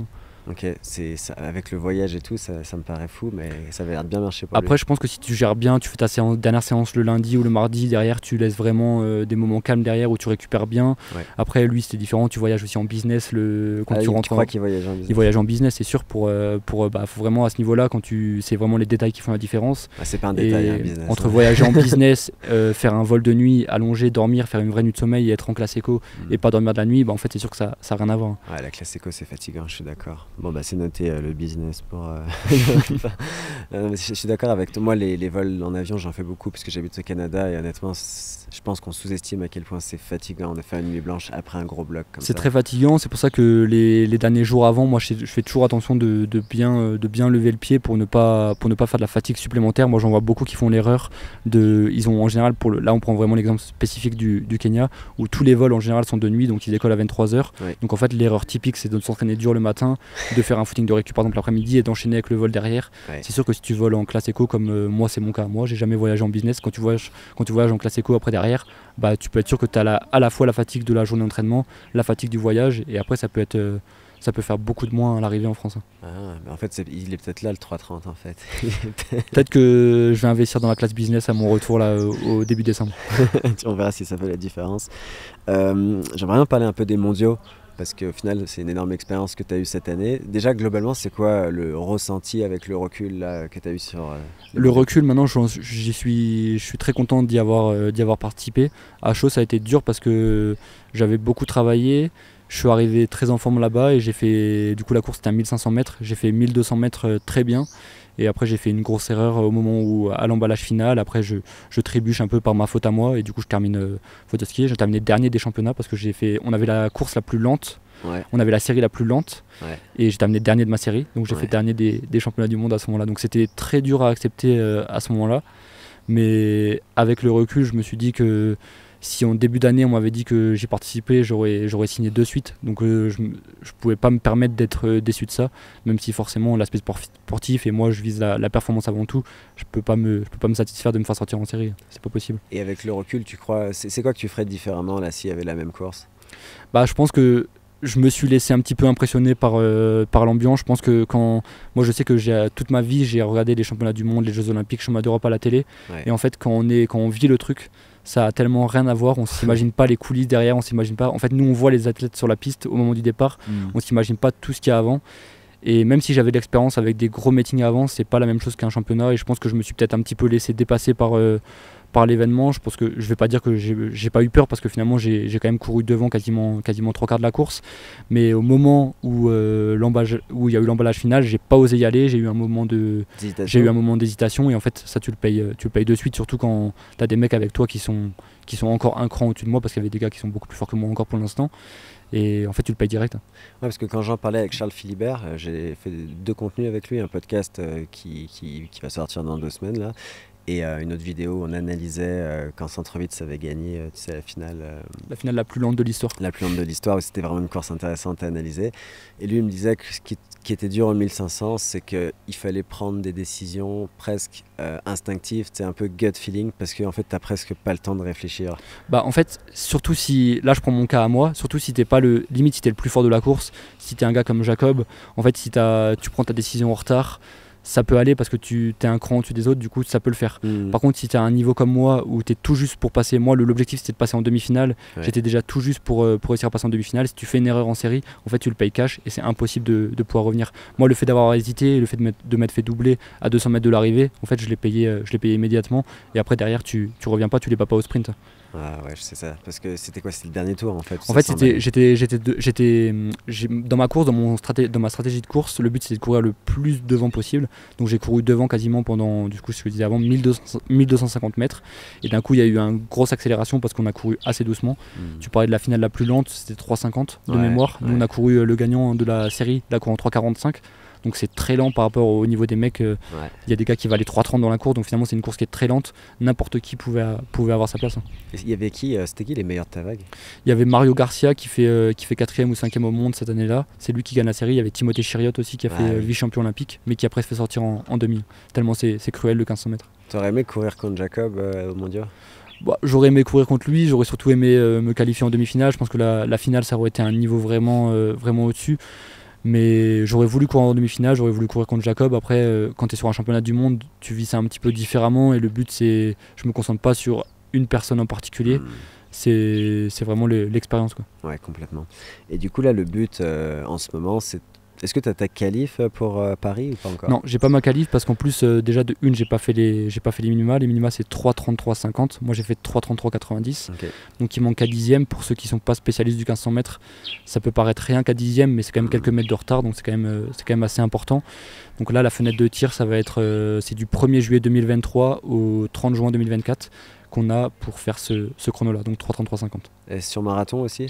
Sur marathon, c'est pareil, c'est pareil. Même la fenêtre, elle est un peu plus grande. Sur marathon, il me semble que ça s'arrête au 30 avril pour que les athlètes sachent un petit peu en amont qu'ils aient le temps de préparer un marathon. C'est quand même différent d'une préparation 1500 mètres. Il me semble que sur le marathon, c'était 1 an et demi la fenêtre de tir. Donc là, l'idée, c'est vraiment de faire une énorme base aérobique pour toi. Et dès que tu vas être prêt d'enchaîner les 1500 pour faire le standard. Ouais, c'est ça. Moi, je me prépare pour la plus grosse année de ma carrière à l'instant T. Ça va être cette année, donc c'est pour ça que je mets les moyens et qu'à l'entraînement, je redouble d'efforts. Quitte à flirter peut-être avec la blessure, mais au moins, je veux tenter le tout pour y être et pour ne pas être devant la télé, pour regarder les Jeux Olympiques devant la télé. Ouais, ça serait dommage quand même. Ou même avec dommage. Ok, et est-ce que tu as déjà ton agenda de course? J'ai déjà mon agenda pour la saison hivernale, pour la saison d'été pas encore, parce que ça c'est que uniquement les meilleurs qui savent déjà où ils vont courir. Nous en général on va courir là où il nous reste des places et là où les organisateurs nous acceptent. Mais tu vas courir en salle aussi? Je vais courir en salle, moi je prépare la saison en salle, donc le but ça va être de se qualifier avant les Jeux Olympiques. Il y a les championnats du monde indoor en Écosse, c'est début mars, donc le but ça va être de réaliser les minima sur cette distance, enfin sur 1500 mètres et me qualifier au championnat du monde. D'accord. Donc grosse année en fait 2024. Grosse année parce qu'il y a les championnats du monde en salle, il y a les championnats d'Europe, il y a les Jeux Olympiques. Ok. Et puis les JO à Paris, c'est pas tout le temps quoi. C'est pas tout le temps, puis il y a tout le monde qui a envie d'y aller. Il y a énormément de monde sur 1500 mètres, même sur les Français, enfin même au niveau international, tout le monde a envie d'y aller parce que les Jeux Olympiques dans l'athlé, c'est ce qu'il y a de plus important et c'est le rendez-vous incontournable. Ouais bah oui. En plus moi j'ai ma place pour, je pense que c'est pour les premiers tours de 1500. J'ai déjà ma place à Paris. Bah, j'espère que tu Pour, pourras pour assister à ma course, alors j'espère. Ah, j'ai hâte. Ça va être trop bien. Honnêtement, je pense que 1500, c'est la distance. Pourtant, j'en fais pas du tout, hein, mais c'est la distance que je préfère regarder. Parce que plus j'en parle avec des spécialistes, plus je me rends compte à quel point je voyais pas ce qui se passait dans les courses. Mais plus je les regarde et plus je me rends compte à quel point il y a une partie de chance, clairement, on va pas se mentir. Il y a une partie d'instinct. Il y a beaucoup de choses il y a des gens qui tombent des fois, puis il y en a qui partent tout derrière, ou il y en a qui partent tout devant, puis des fois ça marche les deux stratégies. Ouais, il y a énormément de facteurs. Moi, je trouve qu'il y a le 800 mètres aussi qui est très intéressant parce que c'est aussi bon, même si ça va beaucoup plus vite, c'est aussi tactique, il y a aussi la part de stratégie et c'est aussi impressionnant à voir. Le 5000 mètres et le 10 000 mètres également, même si là le problème c'est que c'est souvent une course d'attente pendant quasiment 3/4 de la course où tu vas un petit peu t'ennuyer à la regarder courir, il se passe pas forcément grand chose, mais en général la fin elle est aussi vraiment, vraiment spectaculaire. Ouais, puis ça arrive vite quand même. J'avais une question tout à l'heure par rapport au camp. Tu t'es entraîné avec plein de coureurs de haut niveau au final en étant au camp Renix là. Pas mal tous les Français pas tous les Français, mais une grosse partie des Français sont venus. Et des coachs aussi. Est-ce que tu as appris beaucoup en les voyant s'entraîner, les meilleurs athlètes français, puis parler avec les coachs? Ouais, j'ai appris beaucoup. J'ai appris beaucoup avec Jimmy, j'ai appris beaucoup avec Nicolas Navarro aussi. C'est lui où je le voyais faire un petit peu l'année dernière aussi. Il a commencé à s'entraîner dur le matin et à aller vite aussi l'après-midi. C'est aussi ça qui m'a fait me poser des questions et j'ai vu que ça a marché derrière. Il y a aussi des coachs qui m'ont marqué. Là, récemment, Patrick Ribeiro, donc c'est l'entraîneur à Bastien Augusto, qui va aussi viser les Jeux Olympiques. Donc il y a pas mal de monde qui m'ont marqué. Mais il y a à la fois les athlètes élites, mais ce qu'on ne se rend pas compte, c'est souvent les coureurs amateurs. Ils sont souvent énormément focus. Ils ont aussi pas mal d'expérience et ils peuvent aussi t'apporter des choses que t'apportent pas forcément les élites. C'est clair. Et c'est ce que j'aime aussi ici au Renix, c'est le mélange entre les débutants, des amateurs, on va dire des amateurs plus. Moi, je fais partie, entre élite et amateurs, puis des élites là. Puis au final, tu aurais l'impression que les gens ne se mélangent pas, mais en fait, pas du tout. Bah, moi, je trouve que c'est ça qui est bien ici, c'est qu'on se mélange tous et il y a vraiment de la diversité dans les niveaux. Je pense que ça ne marcherait pas si maintenant tu mets 25 élites ensemble, il y a trop de problèmes d'ego, trop de problèmes de... Les gens ils ont le même niveau, ils visent les mêmes distances, donc il y aurait trop de problèmes, alors que là le fait qu'il y ait un peu de tout, bah, la plupart ici ils prennent des congés pour venir ici, donc en fait c'est totalement différent. Et je trouve que cette ambiance elle est beaucoup plus saine. Et c'est vrai qu'on l'a vu quand il y avait un peu plus de coureurs élites, Bastien, Simon, Valentin, toi. Et quand je courais avec vous, déjà les jogs c'était pas la même vitesse en général, ça finissait beaucoup plus vite. C'est pas la même vitesse, puis après il suffit qu'il y en a un qui passe devant l'autre, alors l'autre il a pas envie de se laisser passer. C'est pour ça qu'il faut faire preuve un petit peu d'intelligence et être raisonnable, ce qui n'a pas été notre cas sur plusieurs footings qu'on a fait. Donc c'est mon cas moi aussi. Mais ouais, c'est le plus dur, c'est pour ça qu'en général, quand tu cours avec vraiment des coureurs amateurs, pour moi, amateur, c'est pas du tout négatif, hein, c'est juste des coureurs qui ont un travail à côté, qui sont passionnés, et qui souvent font parfois même mieux les choses que les élites. Mais je préfère cette ambiance-là, moi, personnellement. Ouais, puis c'est vrai que c'est très sain comme ambiance. C'est qui l'athlète français, s'il y en a un, qui t'impressionne le plus dans sa façon de faire? Moi, celui pour qui j'ai le plus d'admiration, c'est Nicolas Navarro. Non seulement parce que c'est un ami à moi, puis en plus je le voyais faire avant. Il a quand même fait des chronos énormes alors qu'il travaillait 35 heures à côté. Il a quand même fait, il me semble, de mémoire, il a fait 2h08 alors qu'il travaillait chez Decathlon à côté. Donc ce qui est assez impressionnant. Puis quand je le vois ici, il est assez inspirant. Ça m'a aidé sur pas mal de trucs. Je vois qu'il faisait beaucoup de volume, il est hyper sérieux à côté, il prend tous les jours c'est les soins, la récupération, il faisait un petit peu attention à tout. Donc c'est celui qui m'inspire le plus et celui que j'apprécie le plus. Il est très professionnel et il a eu une progression qu'on voit rarement, passer de 2,28 au premier marathon à 2,6 puis peut-être plus tard plus rapide, c'est quand même rare. Ouais, c'est assez rare, mais après je sais qu'il y a pas mal de gens qui ont c'est plus le cas forcément maintenant parce que maintenant il a son statut qui est établi. Je sais qu'avant il y a pas mal de gens qui émettaient des doutes, mais souvent c'est toujours la même chose, c'est les gens qui voient pas le quotidien de l'athlète. Moi pour l'avoir côtoyé ici, le gars il se levait, il allait courir, il faisait des 20 bornes à 6h du mat, après il dormait derrière, il mangeait tout bien, il faisait bien les choses, la récupération, il retournait l'après-midi. Enfin c'était vraiment professionnel de A à Z et c'est rare de voir même un athlète de haut niveau qui respecte tout à ce niveau-là.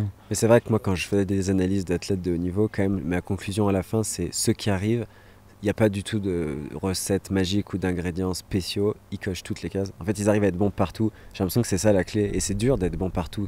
C'est-à-dire que tu peux être bon partout, mais si par exemple ton sommeil est nul, c'est dur d'être vraiment athlète de haut Bah, niveau. il faut être bon partout, mais après tu vois, quand je prends l'exemple un petit peu de Jimmy Gressier, il y a quand même beaucoup de... il fait partie des tout meilleurs, il a le record de France du 5000 mètres maintenant, et pourtant quand je le côtoie ici en stage, il y a tellement de choses à améliorer à côté, après lui-même le sait, je donne pas des conseils, mais quand tu vois son alimentation, le sommeil, enfin il y a tellement de choses à optimiser, et la preuve, c'est pas pour autant qu'il n'y arrive pas. Après, est-ce qu'il ferait mieux en optimisant absolument tous les points, on n'en sait rien.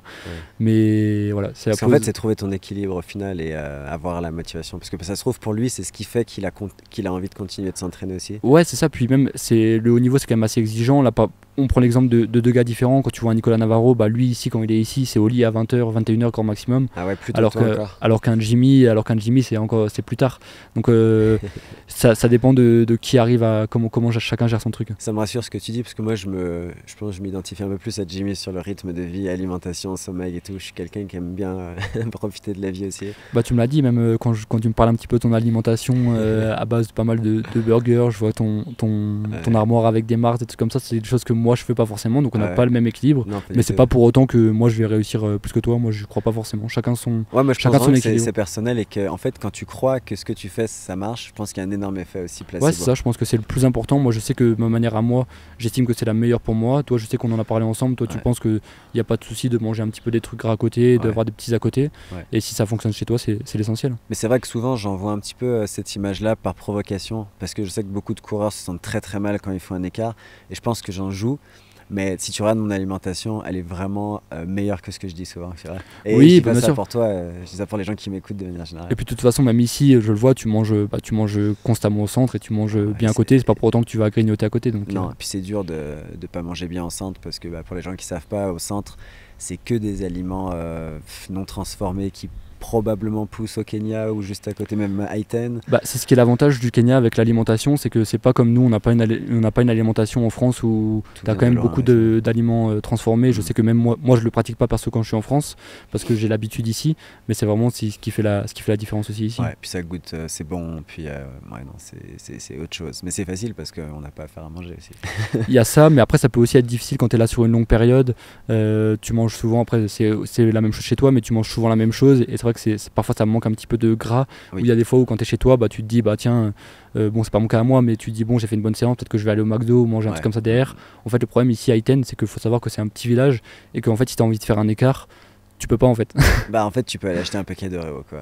Voilà, c'est le plus gros écart que tu peux faire. Mais c'est pas un écart, quand tu cours autant qu'on court, que tu dépenses entre 4000 et 5000 calories par jour, c'est pas les 3 € qui vont faire une grande différence. C'est ça, et souvent tu combles pas forcément les calories ici, tu n'arrives pas à combler les calories que tu dépenses. Est-ce que c'est quelque chose que tu as remarqué en venant autant, que ça t'a transformé un petit peu physiquement? Parce que tu sais, moi je le vois ici là, quand je sors, même en ramenant des Mars, des trucs et tout, je le vois que juste en 4-5 semaines, mon corps il change là. En fait, comme l'alimentation elle est un petit peu différente de chez nous, en fait quoi qu'il arrive on perd du poids, même si on dit souvent que c'est pas bon de perdre du poids en altitude, mais en fait le fait que même la plupart des gens, je prends notre exemple à nous, mais même un coureur amateur qui va venir, il va forcément s'entraîner plus, de manière plus intensive et plus de volume, donc en fait forcément il va dépenser plus et il va perdre un petit peu du poids derrière, et comme on compense pas parce qu'on mange pas non plus des tonnes et des tonnes ici, on mange ce qu'il faut. Avec les bons aliments qu'il faut, les protéines, les légumineuses, tout ce qu'il faut, les bons apports. Mais comme on se lâche pas trop, en fait c'est vrai qu'on a tendance à perdre du poids.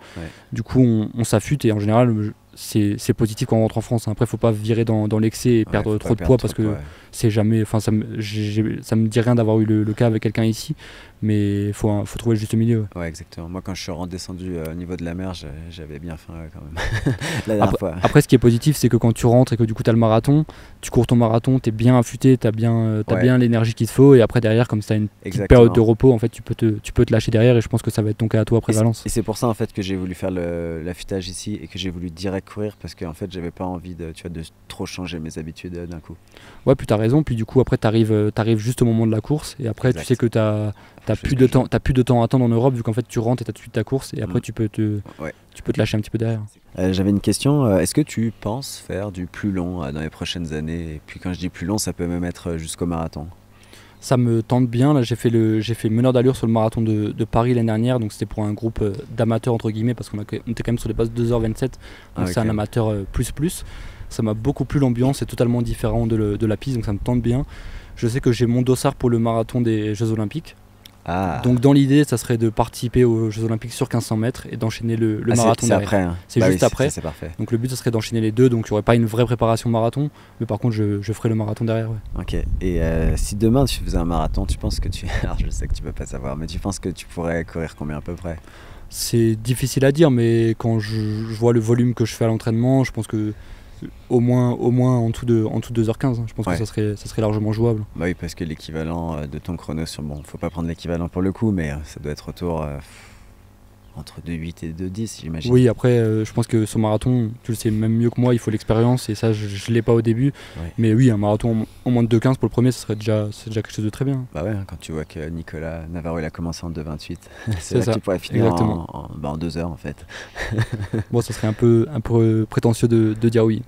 Et tu t'es déjà entraîné d'ailleurs, dernière question sur l'entraînement, mais avec Kiptoum, parce que toi, ça fait longtemps que tu es ici, tu as déjà côtoyé des entraînements? Je l'ai côtoyé, il y a un moment où l'année dernière, c'était juste avant le marathon de Londres qu'il a gagné, il était à la piste à Eldoret, donc c'est juste à côté du centre. Oui. Je sais qu'à un moment, j'ai fait une séance, ça me rappelle un jour, j'ai fait une séance de 400 mètres, donc lui, il faut savoir que lui, il faisait des 1200 mètres. Donc il faisait 3 tours. Moi je sais que je faisais un tour, on tournait à peu près en 1,8. Je sais pas, il avait fait énormément de volume. Je sais que j'avais commencé la séance, il avait eu le temps de finir. J'avais fini et lui il avait pas encore fini. Donc je pense il me semble que sans trop m'avancer, il avait fait entre 15 et 20 bandes de volume sur piste ce jour-là, parce que moi j'avais fait 10 bornes quasiment et j'avais fini avant lui. Et du coup j'avais tourné avec lui, mais à ce moment-là il n'était pas encore. Il avait déjà couru 2h01 à Valence, mais en fait il n'y avait pas encore la hype qu'il peut y avoir autour de lui. Donc je pense que maintenant s'il va sur la piste et qu'on le côtoie, ça sera un petit peu différent. Je pense qu'il est plus dur, c'est plus dur de l'approcher maintenant. Je pense pas que ça va être plus dur parce qu'il c'est pas comme Kipchoge, c'est pas une star encore comme Kipchoge parce qu'il a pas un entourage comme Eliud et tout ça. Mais je pense que moi de ce que j'ai vu quand je le côtoyais là, même quand il avait couru 2h01 et après quand il avait gagné Londres, il était le même. Après maintenant il a le record du monde, donc est-ce que ça va changer? On verra dans les semaines qui viennent. Et Julien Vanders, il m'a dit que les Kenyans ils commençaient déjà à enterrer Kipchoge et qu'il y avait une méga hype des Kenyans pour Kiptoum. Est-ce que tu as remarqué la même chose ou pas? J'ai remarqué la même chose et je me suis fait moi-même la réflexion que maintenant tu as l'impression que Kipchoge, c'est peut-être négatif de dire ça et c'est pas mon intention, mais c'est vrai quand tu vois Kipchoge maintenant et que tu vois ce que Kiptoum a fait, t'as l'impression qu'en fait Kipchoge il l'a quasiment envoyé à la retraite. Ouais, c'est un peu ça. Et j'ai très hâte de voir. Tu penses qu'ils vont s'affronter à Paris ou pas? Moi j'y crois pas trop et je sais comment ça fonctionne ici un petit peu au Kenya. J'ai du mal à voir comment ils vont réussir à l'écarter Kiptoum. Je sais que Eliud y sera, ça c'est sûr et certain parce qu'il l'a annoncé. Kipchoge il sera aux Jeux Olympiques à Paris. J'ai quand même de sérieux doutes sur Kiptoum. Est-ce que le Kenya, la fédération kenyane, va faire quelque chose pour qu'il ne puisse pas y participer, pour que Eliud puisse finir sur un titre olympique? Moi je pense de toute façon s'il y a match à Paris, il y aura pas match entre les deux. Ok, donc ça va être un jeu politique un peu. On verra. Ça va être intéressant. Ok, il y a toute une partie qui est Renix. Donc Renix, on connaît, ça fait longtemps que ça existe. Ça fait combien de temps que ça existe exactement? Ça existe depuis 2015. On avait commencé vraiment en 2015 avec les championnats d'Europe de cross qui avaient lieu en France cette même année. Ok, donc c'est au moment où vous avez créé la page, c'était une page Facebook au début? À la base, c'était une page Facebook et après on a décliné ça sur Instagram, sur Strava et sur toutes les plateformes. Ça t'est venu comment l'idée en fait au début là? Comment tu t'es dit je vais commencer à parler de la course à pied? Alors au tout début c'était un blog sur le groupe d'entraînement et moi j'ai toujours aimé écrire, j'ai toujours été passionné par la course à pied. En fait c'était un blog où je détaillais un petit peu les entraînements, les résultats des compétitions. Et après assez vite j'ai remarqué que ça prenait, que ça suivait. Du coup on a élargi un petit peu plus ça à l'actualité de l'athlétisme et de la course à pied en France et après même plus généralement dans le monde. Et après, je ne vais pas me le cacher, moi à un moment je me suis rendu compte que ça allait être difficile pour moi de vivre de la course à pied en tant qu'athlète. Et j'ai vu qu'il y avait quand même moyen de développer un business autour de ça, il faut dire ce qui est. Et du coup c'est ce qui m'a vraiment penché à vraiment développer tout ça et monter vraiment les réseaux sociaux qu'on a à l'heure actuelle. Ok. Et est-ce que tu t'attendais à un moment... évidemment non, oui je m'attendais à ce que Renix ça marche de fou, bah non. Mais est-ce que c'est à quel moment que Renix a commencé à vraiment avoir une évolution positive? En fait moi même quand je l'ai lancé, en fait, quand j'ai vu que ça a commencé à prendre, en fait, j'ai pas de doute que ça allait marcher. C'est comme ici, en fait, dans tout ce que moi j'entreprends, que ce soit dans la partie athlée ou la partie professionnelle, même là avec le centre au Kenya, moi je sais que quoi qu'il arrive, ça peut que marcher parce que quand on donne les moyens et quand on dédie, moi je me dédie à 200% dans tout ce que je fais, je sais que ça va marcher. J'ai pas forcément de période comme tu me demandes à laquelle je me dis que ça a commencé à vraiment prendre. Ça a été vraiment un contenu qui doit être régulier. En fait, il faut savoir que depuis 2015, c'est quasiment tous les jours, on poste tous les jours. Tous les jours, il faut trouver des actualités. Tous les jours, il faut trouver des sujets desquels parler. Et du coup, c'est vraiment un travail au quotidien, quoi. Ah, et c'est la question que tout le monde doit se poser. Comment tu les trouves Alors tu vas pas nous donner tes sources, mais comment tu les trouves les anecdotes insolites à chaque fois? Le mec qui court maintenant en sandales. Enfin, il y a tellement de trucs en fait. En fait, faut suivre les bons comptes. C'est souvent des informations qui se trouvent sur les comptes. Il y a beaucoup de personnes qui nous envoient des messages. Il s'est passé ça. Il y a pas mal de forums, surtout aux États-Unis, où aussi on arrive à recenser pas mal d'informations. Toi, du coup, tu es basé au Canada. Il y a aussi Canadian Running Magazine qui est hyper intéressant. Et voilà, donc c'est des sources un petit peu différentes. Ok, donc tu pioches et tout, et après tu le mets à la façon Runix en fait, voilà, qui est une façon simple et qui tape à l'œil quand même. Voilà, nous le but en fait, moi je me suis posé là, je me mets toujours à la place des gens dans tout ce que je fais, donc par exemple que ce soit là au centre ou même pour nos abonnés qui nous suivent. Et moi en fait, ce que je constatais, c'est qu'avant il y avait beaucoup de sites en ligne où il y avait souvent, quand tu voulais trouver une information, en fait fallait lire un article pendant parfois plusieurs minutes. Et en fait quand tu vois les gens maintenant comment ils consomment l'information, ils veulent que tout aille vite. Donc en fait c'est pour ça que nous en général sur un téléphone on se base toujours sur un smartphone, et on se dit faut pas que la publication elle dépasse 4 à 5 lignes, pour que la personne, tu sois sûr qu'elle reste sur la publication, qu'elle lise tout, et qu'ensuite du coup elle engendre de l'interaction derrière. C'est vrai que c'est un talent de faire passer une information si vite justement, et c'est toi qui l'as fait. Les gens le savent pas je pense, mais enfin, c'est pas toujours toi, mais j'imagine la plupart du temps c'est toi qui fais la plupart des publications écrites c'est moi qui les fais, et maintenant je travaille beaucoup avec, je travaille depuis quasiment le début avec Quentin et Romain qui eux s'occupent de toute la partie contenu photo et vidéo. Donc eux ils sont sur place sur les événements, et en fait c'est eux qui créent tout le contenu, mais derrière c'est moi qui fais les publications. Et tu fais sur téléphone? Sur téléphone, sur téléphone, parce que justement j'aime avoir cette base où je me dis qu'il faut que ça fasse quelques lignes. Je visualise toujours avant à quoi ça ressemble, et voilà, c'est comme ça que ça se passe. Donc quand tu vas par exemple à la piste d'Eldoret, qu'on a 40 minutes de Matatou, là tu peux faire un post par exemple running. Ouais, en fait à tout moment de la journée tu peux travailler, donc c'est sûr que le temps passé sur téléphone il est un petit peu important dans la journée. Souvent j'aimerais bien un petit peu décrocher pour vivre un peu plus ma vie, enfin vivre d'autres choses un petit peu à côté. Mais moi je prends ça comme mon travail au quotidien, et mon travail c'est d'utiliser mon téléphone. Ouais. Et est-ce que tu planifies, parce que vous êtes quand même dans l'actualité, et contrairement à moi, et moi je pense que c'est la chance que j'ai dans ce que je fais du contenu intemporel et du contenu YouTube, c'est qu'il y a des vidéos qui sont faites 6 mois à l'avance par exemple, tu vois. Vous pouvez pas trop faire ça. Nous on planifie rien, enfin on n'a jamais si on planifie une publication, c'est dans la journée en général, tu vois. Par exemple ce matin, je sais que j'ai planifié la publication qu'on allait mettre sur Cheptegei qui parle de son kilométrage par semaine, je l'ai fait ce matin. C'est quoi son kilométrage? Entre 140 et 160 km par semaine pour préparer le marathon de Valence. Je trouvais ça pas beaucoup, c'est pour ça que je me suis dit que c'était intéressant de le publier. Waouh. Et on est sûr de l'info du coup?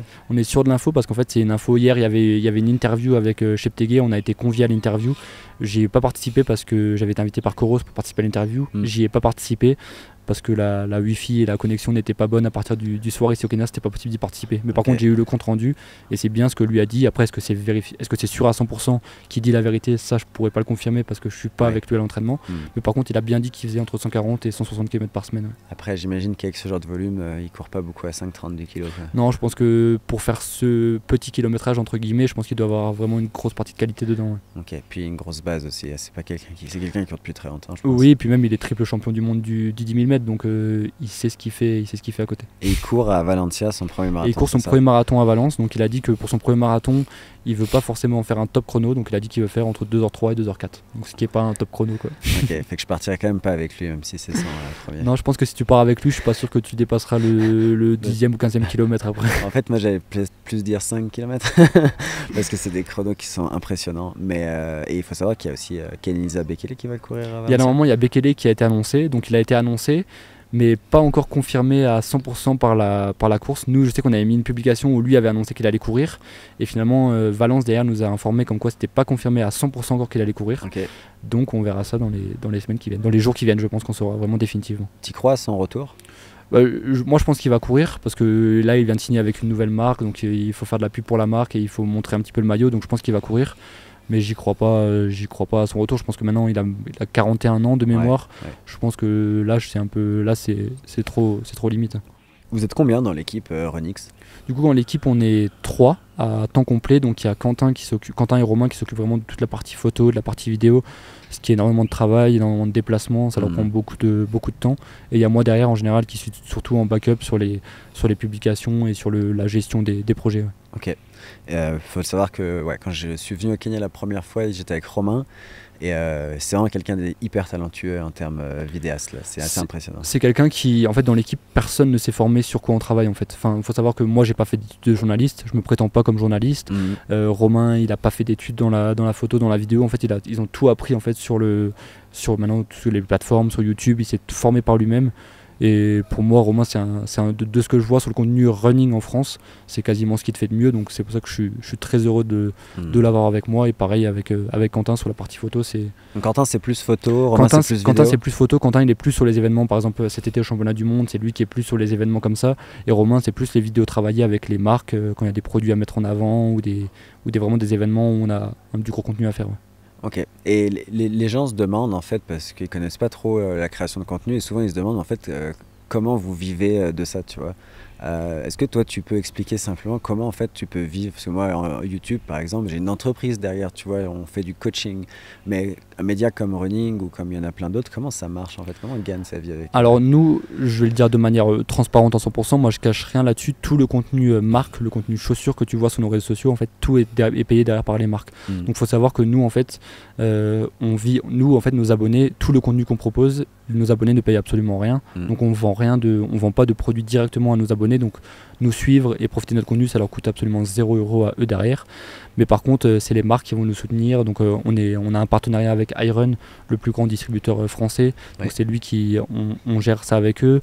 On travaille avec les marques aussi en direct. Donc en fait, c'est comme ça qu'on se rémunère. On se rémunère sur des opérations commerciales quand il y a un lancement chaussures, mais aussi souvent avec des budgets annuels pour mettre la marque et les produits en avant. C'est surtout comme ça qu'on se rémunère. Ouais. Ok. Et est-ce que les gens sont compréhensifs de ça? Moi, je me rends pas compte vu que je suis pas là-dedans. Mais alors je sais qu'au début, quand on le faisait, il y avait pas mal de critiques. Même là, je pense qu'il y a pas mal de gens qui, entre guillemets, qui nous aiment pas, ou un peu des haters qui aiment pas cet aspect-là parce que c'est une partie business.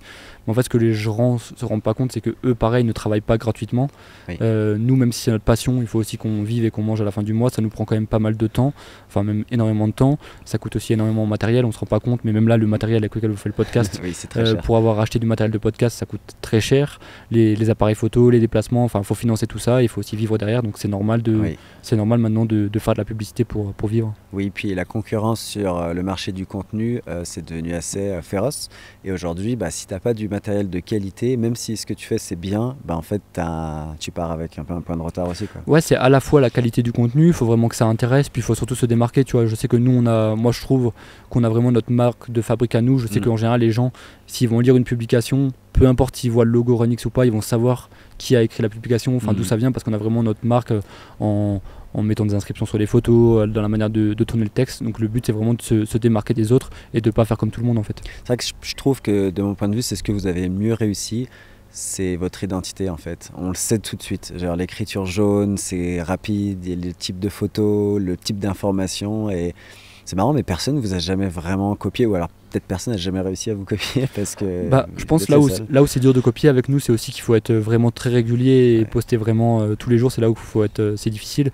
Puis surtout maintenant qu'on est établi et qu'on est vraiment, on est quand même pas mal connu, mais en fait c'est dur pour quelqu'un de dupliquer la même chose, parce qu'en fait les gens vont forcément se rendre compte d'où ça a été inspiré avant. Après nous on n'a aucun souci, s'il y en a qui veulent faire la même chose, c'est pas une marque déposée, puis on n'a rien inventé au final, c'est juste une manière de faire.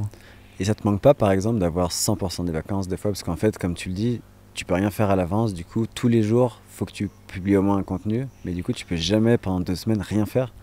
Alors, je peux jamais rien faire pendant 2 semaines. Après, d'un côté, je sais que ça peut poser problème. Par exemple, avec ma copine qui aimerait prendre des vacances et couper. Même moi aussi, parfois, j'aimerais couper. Mais d'un autre côté, je me dis que c'est un mal pour un bien, parce que j'estime que avant de faire ça, je travaillais à l'usine. Et quand je voyais ce que je gagnais à l'usine et le travail que ça engendrait, et ça me plaisait pas de faire ça, je préfère largement vivre de ça. Ce que je fais maintenant, c'est ma passion. J'adore ce que je fais. Il n'y a aucun moment où je me dis, même quand je suis ici au centre, il n'y a aucun moment où je me dis, aujourd'hui je vais au travail en fait. Ah, je savais pas que tu avais travaillé à l'usine. Tu faisais quoi?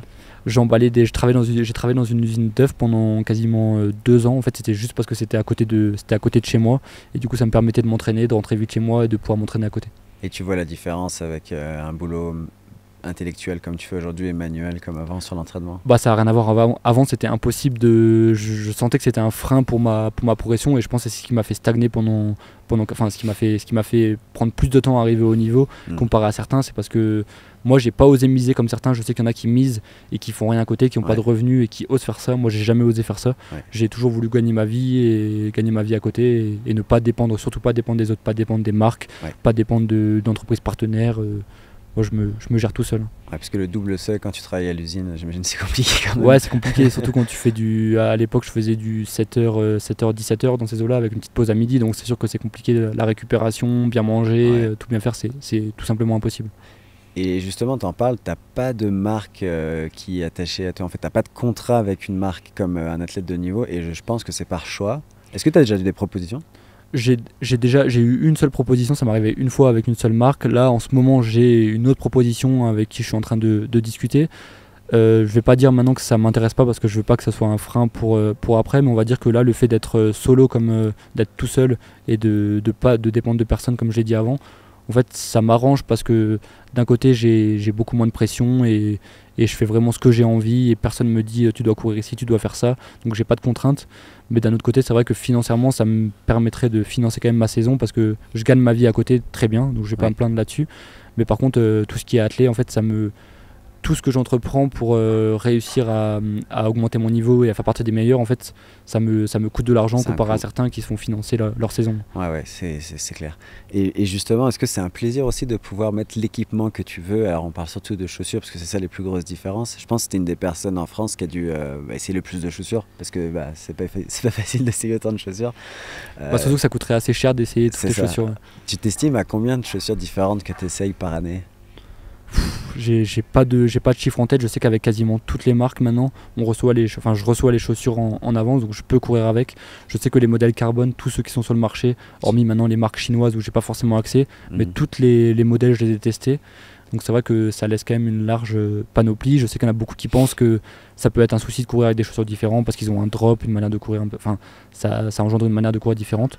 Moi j'ai pas ce souci là, moi j'adore faire ça et je sais qu'il y en a beaucoup qui nous reprochent parfois de mettre trop de contenu chaussures en avant, mais en fait moi c'est ma passion, en fait c'est devenu tellement on voit que depuis la nouvelle génération avec les plaques carbone, les nouvelles mousses, on voit que c'est devenu quelque chose vraiment d'important la chaussure et moi je me suis pris par passion pour ça et j'adore tester les chaussures, je refuse jamais de tester une nouvelle chaussure. Ok, du coup j'ai deux questions. On a eu Blaise Dubois dans le podcast il y a 6 mois, il a un avis que tu connais sur les carbones, que tout le monde connaît un peu parce que c'est passé sur Insta. C'est quoi toi ton avis et ton ressenti avec les chaussures carbone? Alors moi forcément je trouve que ça fait courir plus vite en compétition. Maintenant on voit indéniablement qu'on voit sur la piste ou sur la route, on voit que les chronos sont meilleurs, que tous les records du monde sont battus, donc il y a une grande partie qui est due aux chaussures carbone. Mais pour moi le plus gros avantage de ces chaussures, et je le vérifie avec moi-même, je cours quasiment tous les jours en chaussures carbone, pas forcément en chaussures compétition, mais chaussures avec nouvelle génération, avec nouvelle mousse et une plaque dedans. En fait ça permet d'augmenter le kilométrage, de faire plus d'intensité et de moins se blesser. En fait moi je vois le kilométrage que j'arrive à faire maintenant, le double seuil, l'intensité que j'arrive à mettre dedans, je suis sûr que je serais incapable de le faire si maintenant tu me donnais des chaussures avec un drop zéro, quasiment rien. En fait musculairement ça serait quasiment impossible de supporter cette charge d'entraînement sans se blesser et même réussir un tel enchaînement en fait. Donc ça serait une augmentation des performances indirectes parce que tu peux t'entraîner plus, moins de blessures et du coup t'es en meilleure forme. C'est ça, selon moi tu peux t'entraîner plus et du coup tu peux en faire plus, donc t'es meilleur à ce niveau là. Mais après bien sûr que ça fait aussi, il y a aussi un gain rien que pendant la course, rien qu'en mettant les chaussures. Moi je l'ai vérifié avec ma copine qui courait à 6,30 au kilo. Je lui ai mis une paire de Hoka Rocket X2 au pied, sur le même tour elle a gagné quasiment 30 secondes au kilo. Après est-ce qu'il y a la partie aussi mentale, placebo? Je lui ai dit que c'était des chaussures carbone qui étaient incroyables et donc est-ce que ça a joué, je sais pas, mais moi je suis sûr que c'est bien sûr que les chaussures carbone faut courir plus vite que les autres, ça c'est sûr. Et t'as pensé quoi du coup de Adidas avec ses chaussures à 500 €? Je les ai eu en main et c'est assez impressionnant parce que la chaussure elle est hyper légère. 160? Elles font 138 grammes, le modèle il fait 138 grammes, donc en fait ce qui est impressionnant c'est que tu as une grosse chaussure en main qui quand même, on voit les modèles actuels, ils sont quand même assez imposants. Et en fait elle est tellement légère, c'est surprenant.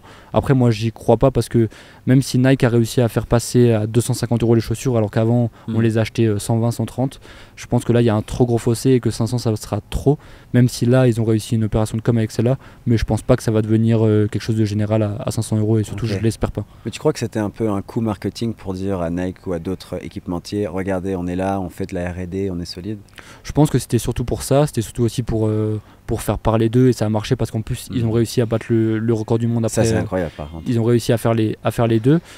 Mais ouais, comme dit, moi j'y crois pas. J'y crois pas que ça va passer à ce prix-là. Et la preuve, c'est qu'ils l'ont vendu en exemplaire limité. C'est non seulement parce que la chaussure est chère, mais c'est aussi parce qu'ils n'ont pas forcément les capacités pour l'instant de pouvoir sortir à une importante quantité ce type de chaussure aussi légère. Mais comment ils ont fait si légère? Parce qu'il me semble de mémoire qu'une paire de Alpha Fly c'est un peu plus de 200 grammes. Une paire d'Alpha Fly c'est aux alentours de 220-230 grammes en taille 42 chez les hommes. Après par contre sur une Vaporfly on est à 190 grammes, donc ce qui est déjà, pas mal. À ce niveau c'est une grosse différence. Ils ont économisé quasiment 40% de mémoire, ils ont économiser quasiment 40% de poids.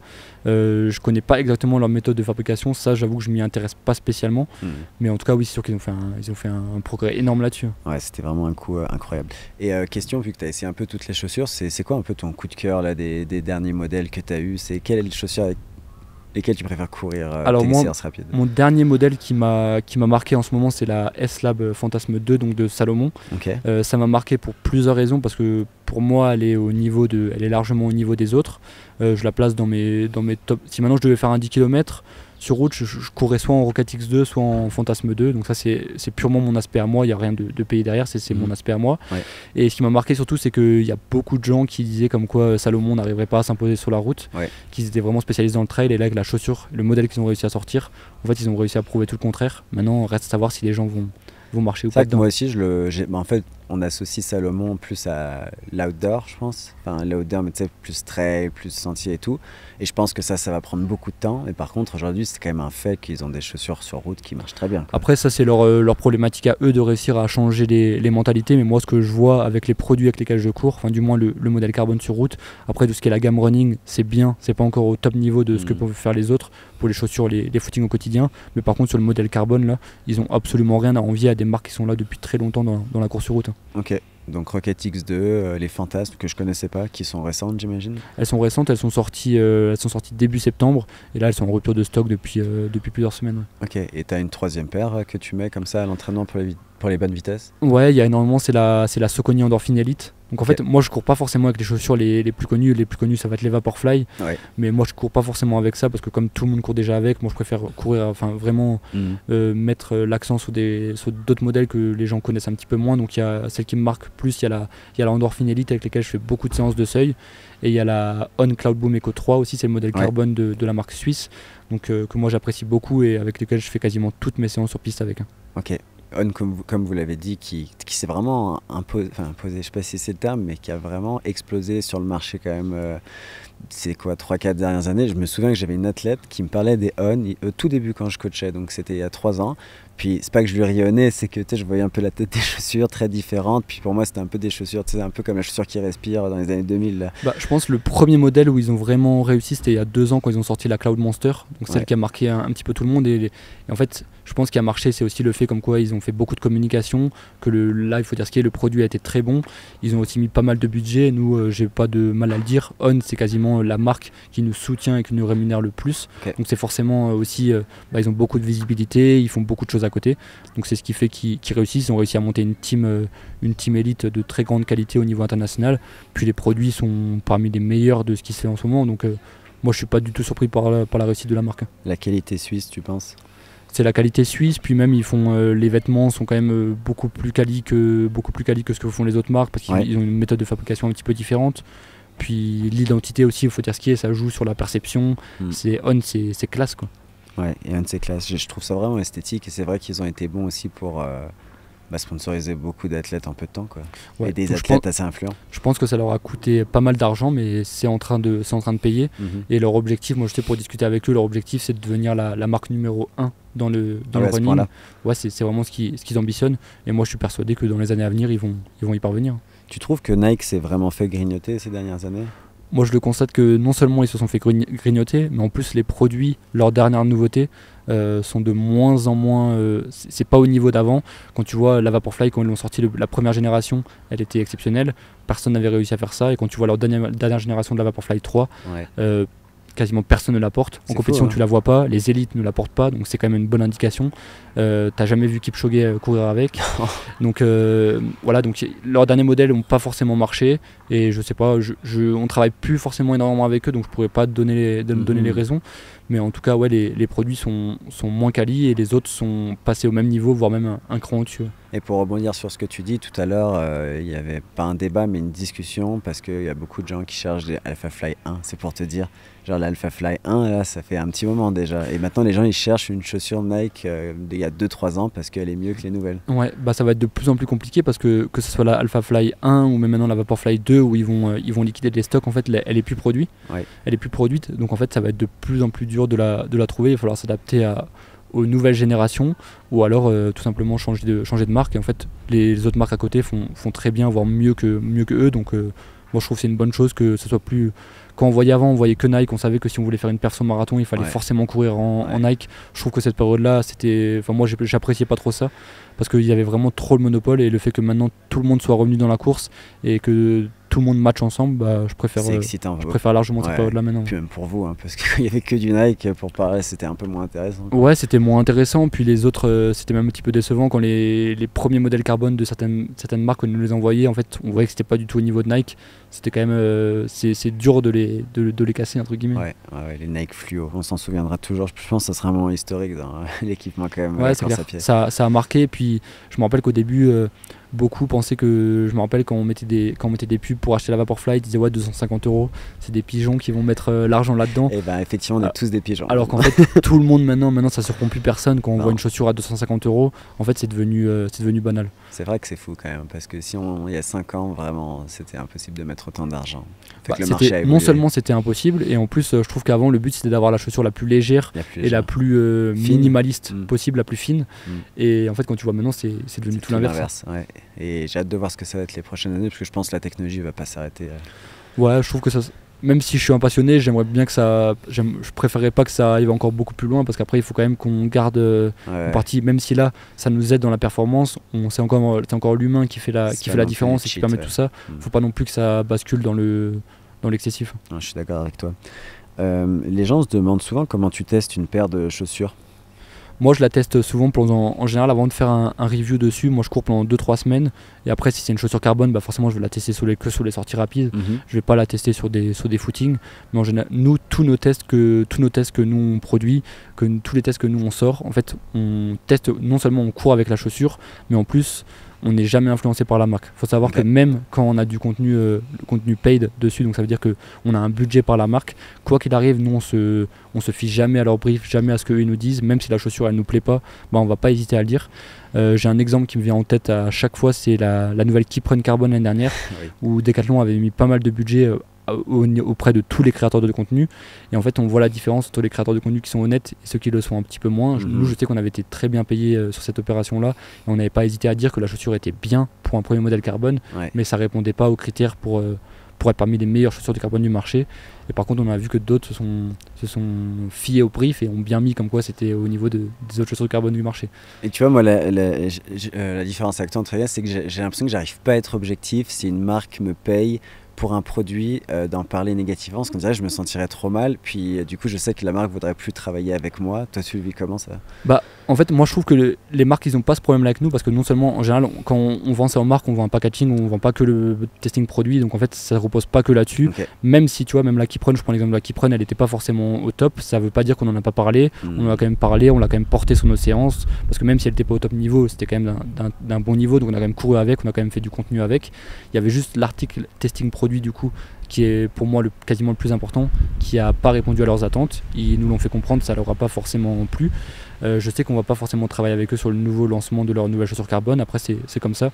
Moi, je préfère largement ça, perdre un petit peu d'argent, mais être crédible, parce que maintenant, quel intérêt si maintenant on va dire à nos abonnés allez acheter la chaussure, elle est au niveau d'une Vaporfly, les gens ils vont courir avec, ils vont se rendre compte immédiatement, et on est plus perdant à la fin là-dessus. Donc c'est développer une confiance aussi avec son audience et une belle relation. Ouais, puis même, je sais pas, moi je me pose même pas, quand nous on fait ces testings là, enfin du moins quand moi je l'écris, je me pose même pas la question de la confiance ou pas. Moi j'écris vraiment ce que moi je ressens, et j'écris vraiment ce que je ressens, peu importe si c'est payé ou pas derrière. Ouais, c'est intéressant, d'accord. Et une question sur Runix, est-ce qu'il y a des projets qui s'en viennent, ça peut être même à long terme, comment tu vois Runix qui se développe? Parce que toi je sais que tu as plein d'idées, tu es un entrepreneur, tu es créatif et tout. Je sais pas, tu as des trucs qui s'en viennent dans les prochaines années? J'ai plein d'idées. L'idée du centre, c'était une idée que je mûrissais depuis plusieurs années. J'ai commencé à travailler là en 2017 avant pour Bob Tari. Donc ça faisait déjà plusieurs années, et ça a mis plusieurs années avant de se mettre en place. On a commencé à lancer ça en 2021. Il y a d'autres projets que j'ai en tête. J'aimerais bien organiser des conférences, des colloques, des séjours un petit peu partout. Enfin, il y a plein de trucs qu'on aimerait faire. La problématique, c'est le temps. C'est même pas forcément l'argent, c'est le temps. Le truc, c'est de gérer une carrière d'athlète de haut niveau et en même temps de développer ça à côté, même si on est plusieurs dedans. Moi j'aime toujours, je veux faire partie des projets que nous on monte, donc je veux être dedans, et je sais que pour l'instant j'arrive pas à dégager ce temps-là. Mais par contre, quand ce temps-là il sera dégagé, je pense que ça va encore bien se développer derrière. Ouais, je comprends. C'est encore une histoire double seuil, plus entreprise, plus plein de projets. Toi, tu le vois aussi, on en a parlé ensemble. Oui. Forcément, quand tu crées du contenu et à côté, enfin, tu bosses pas mal à côté, et qu'en même temps, tu veux avoir des perfs solides, chacun à son niveau, peu importe. Je parle pour moi, mais même les coureurs qui travaillent à côté et qui veulent faire leur performance, faut quand même, ça prend quand même du temps, et du coup, on peut pas tout faire à la fois. Ouais. Non, on peut pas tout faire. Il faut faire des choix, en fait, tout simplement. Mais c'est sûr que moi, comme toi, j'adore la course. Je pense que je me vois encore être pendant 5 ans, 6 ans le plus possible. Mais j'ai très hâte aussi de après, parce que ça veut dire que je vais vraiment faire tout ce que je veux. Fait que j'imagine toi, c'est un peu pareil. Moi aussi, je me dis pareil, mais je sais pas toi. Mais moi, je pense que si je développe que ça et je cours un petit peu moins, j'ai quand même l'impression que ça va manquer. Même si parfois j'ai envie de dire ouais, j'ai envie d'arrêter. Il y a eu plein de moments où j'ai déjà eu envie d'arrêter, parce qu'en fait quand tu es tout le temps fatigué, puis parfois ça marche pas, parce que faut t'esquiver, ça marche pas toujours. Tu fais pas toujours les chronos que tu as envie. Parfois tu as envie d'arrêter, mais en fait je pense que c'est comme une drogue et qu'on peut pas s'en passer. Moi je sais que quand je fais une semaine ou 2 semaines de repos entre, j'ai tout de suite envie de reprendre, j'ai envie de repartir sur des nouveaux objectifs. Et donc je pense que ça va être dur qu'on arrive à s'en séparer. Je pense que c'est dur de savoir tant qu'on n'arrête pas, en fait. J'ai l'impression. Je suis d'accord. Donc on verra dans les années à venir. Parce que quand je vois certaines personnes, même au camp, là, il y a une personne qui est M5, qui est ici en ce moment. Il est arrivé premier d'un marathon de Paris, je pense. C'était cette année. Dans sa catégorie. Dans sa catégorie, évidemment. Et en fait, il vit exactement la même chose que nous, à son âge. Donc en fait, on peut le vivre jusqu'à très puis après, du coup, c'est juste des objectifs différents. Et il doit aussi adapter son entraînement, parce qu'il peut pas courir autant, forcément, avec l'âge. Mais du coup, son but, ça va être de gagner des marathons dans sa catégorie. Et en fait, du coup, c'est un cercle sans fin, en fait. Non, ça s'arrête jamais. Donc en fait, on a toujours des objectifs, même si les chronos, ils seraient peut-être inférieurs, enfin, ils sont peut-être supérieurs à ce qu'on faisait avant. Mais il y a toujours des objectifs à trouver. Et c'est pour ça que c'est beau ce sport, en fait. Exactement. Il y a des questions de la communauté? Est-ce qu'on a le temps pour ça encore? Je suis à ta disposition pour répondre aux questions de la communauté. Parce que je sais que tu as un 12 km à courir tout à l'heure à 4,50, c'est ça? C'est ça, on va courir c'est le journée light. Donc journée light, c'est 2 footings dans la journée, assez cool. Tu as fait 12 et 12 aujourd'hui? J'ai fait 12 et 12. Ouais, donc ça c'est une journée standard finalement. C'est une journée cool parce qu'on monte pas du tout en intensité. Le but c'est de courir assez bas au niveau cardio pour bien récupérer, pour pouvoir enchaîner les jours suivants de la semaine. Et puis j'ai vu que ce matin tu avais couru avec tous les nouveaux stagiaires qui viennent d'arriver, qui sont même pas acclimatés, donc c'était pas trop rapide. Non, on a couru ce matin, on a couru à 4,50 au kilomètre. Okay. Donc c'est quand même accessible pour la plupart des stagiaires qui viennent chez nous au centre Kenya. C'est une allure qui est raisonnable. Après c'est vrai que 4,50 dans les chemins ici c'est jamais facile en fait. Mais en fait peu importe, même quand tu vas courir, même quand maintenant je me dis que je vais faire un footing de récup, même si je me dis que je vais courir à 5,30 au kilo, quoi qu'il arrive ça va être dur, parce qu'en fait avec les côtes, les parcours, les pierres et tout ça, en fait il n'y a rien qui est facile. C'est pas un mythe ici au Kenya, peu importe ce que tu fais, c'est pas facile. Ouais, c'est ça que j'aime aussi, je trouve. Première question, c'est quoi le type de muscu que tu pratiques pour atteindre de telles allures, et comment tu les intègres dans ton entraînement? Tu en as un peu parlé tout à l'heure, de muscu, mais c'est quoi en gros, qu'est-ce que tu fais? Alors, tu vas rigoler, mais c'est un de tes athlètes à toi que tu coaches qui m'a pas mal formé en muscu, c'est Ludovic Bourg, qui m'a montré pas mal de choses en muscu, donc je suis pas du tout un spécialiste. Je fais ce que j'estime qui est bon, je mets rarement plus que le poids de mon corps. En général, je fais 2 musculations par semaine, j'ai 2 circuits, je tourne, j'ai une semaine A, une semaine B, enfin un circuit A, un circuit B que j'alterne, et je fais à peu près tout du long de l'année la même chose. Quand j'arrive juste avant les compétitions, je rajoute juste un peu plus de poids pour pousser un peu plus de charge et avoir un peu plus de force. Mais sinon, grosso modo, tout au long de l'année, je fais le même circuit. Ok. Et tu sens que ça t'aide? Ça m'aide parce que je le sens, parce que j'ai beaucoup plus de puissance. Je le vois dans les séances de coach, je vois sur la piste. Je vois que ça, le fait de travailler les quadris, de travailler les ischios, de faire des fentes, tout ça, ça m'a bien aidé. C'est ce que je faisais pas avant et que j'ai mis en place depuis 3 ans maintenant, je pense. Et j'ai vu les progrès et la progression, elle le prouve aussi.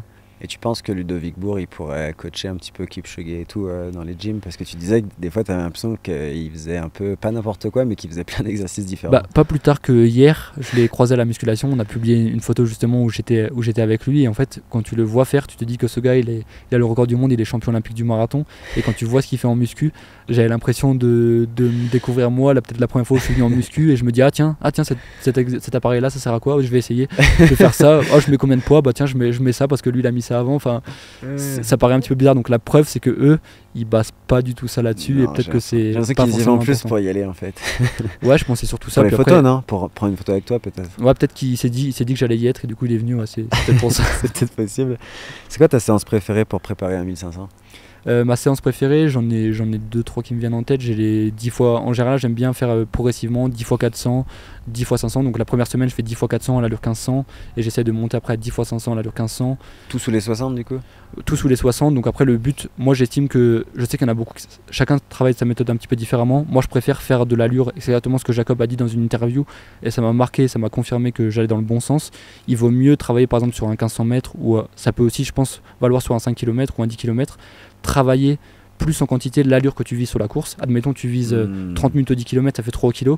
Vaut mieux faire 10 bornes de volume à 3 kg que faire 6 ou 7 bornes à 2,50 au kilo. Parce qu'au final, ce qui te manque souvent dans une course, c'est le finish et c'est de l'endurance. Moi, ce que j'estime, c'est de travailler l'allure. En fait, une fois que tu maîtrises l'allure que tu vises, par exemple, moi, ça équivaut à 57 ou 400 mètres sur le 1500. L'été dernier, j'ai fait à l'entraînement énormément de 400 mètres en 57 secondes pour travailler sur ces allures-là. Et en fait, c'est ce qui m'a permis en compétition de le répéter. Mais je suis d'accord avec toi, au marathon, moi je remarque souvent pareil, tu vois là j'avais 4x6 dimanche dernier, puis il y avait du vent de face tout le long, c'était des conditions très difficiles, et à un moment je me suis dit, bon est-ce que je baisse, je fais moins, tu sais, je fais comme des 3 km à la place, et à la fin je me suis dit, en fait ce qui compte pour le marathon, c'est le volume, tu vois, parce que le marathon ce qui est dur, c'est pas les 30 premiers, c'est clairement ça joue toujours sur les 12 derniers, donc tu vois je suis toujours parti du principe qu'il fallait que les séances elles durent, quitte à pas faire l'allure, et ça a toujours payé pour moi, tu vois. Ouais, c'est ça. Puis moi je pense qu'il est souvent contre-productif, c'est d'en faire moins et de travailler plus vite. Ça va pas forcément t'aider le jour de la compétition. Est-ce que tu penses te tourner vers le trail dans le futur, étant donné que de nombreux coureurs âgés continuent de performer? Alors le trail ça m'intéresse, j'adore y aller, notamment à l'UTMB quand j'y étais, c'est quelque chose que j'adore y être. Par contre, je pense que je suis pas trop fait pour ça. J'ai participé à un trail et ça s'est très mal passé. La montée s'est très bien passée. Ah ouais? La descente, ça a été une autre histoire parce que C'était quoi comme trail? C'était un trail de 25 km, 12,5 de montée, 12,5 de descente.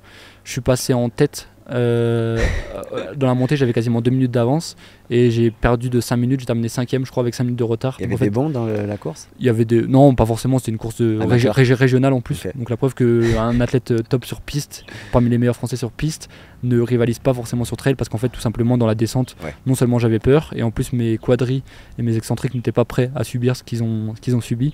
Du coup, j'ai eu des crampes. Enfin, ça a été un petit peu. C'est pour ça que ça me fait rire quand je vois souvent des gens qui dénigrent un petit peu l'UTMB, les performances à l'UTMB. Je pense que ces gens-là, en fait, ils n'ont jamais fait de trail et ils ne se rendent pas compte de ce que c'est. Donc certes, c'est des coureurs qui sont moins rapides que nous, peut-être si on les met sur la route, mais par contre, c'est des autres capacités, c'est des autres compétences dans la montagne. Ouais, 100%. Et moi, quand je faisais le podcast avec Mathieu Blanchard et que je lui avais demandé, tu crois que je ferais quoi sur un UTMB et tout, si je me prépare un peu, il m'a dit, tu serais sûrement super bon sur le début, sur les montées, sur le plat. Par contre, je pense la deuxième descente, tu serais déjà plus là. Parce qu'en fait, t'as pas la capacité excentrique qu'on a développée avec le trail où il se mange des 10 000 mètres des moins, tu sais. Ouais, il y a ça. Puis en plus, il mange énormément de kilomètres et pas vite. Alors que nous, en général, on aime faire même toi qui prépares le marathon, on va quand même assez vite. Et en fait, ça nous. Moi, je sais que personnellement, une préparation UTMB, ça m'ennuierait. J'aimerais pas aller forcément en montagne, passer des heures en montagne, marcher, alterner marche, course, c'est quelque chose qui m'intéresserait pas. Donc c'est pour ça que moi je trouve que c'est un peu bête de faire la concurrence entre les deux, rivaliser entre, enfin voilà, des comparaisons entre un Kylian Jornet et un top coureur sur piste, parce que ça a aucun, c'est totalement différent. Il y a une rivalité de trailer, il y a des coureurs sur route qui disent que les trailers, c'est des fois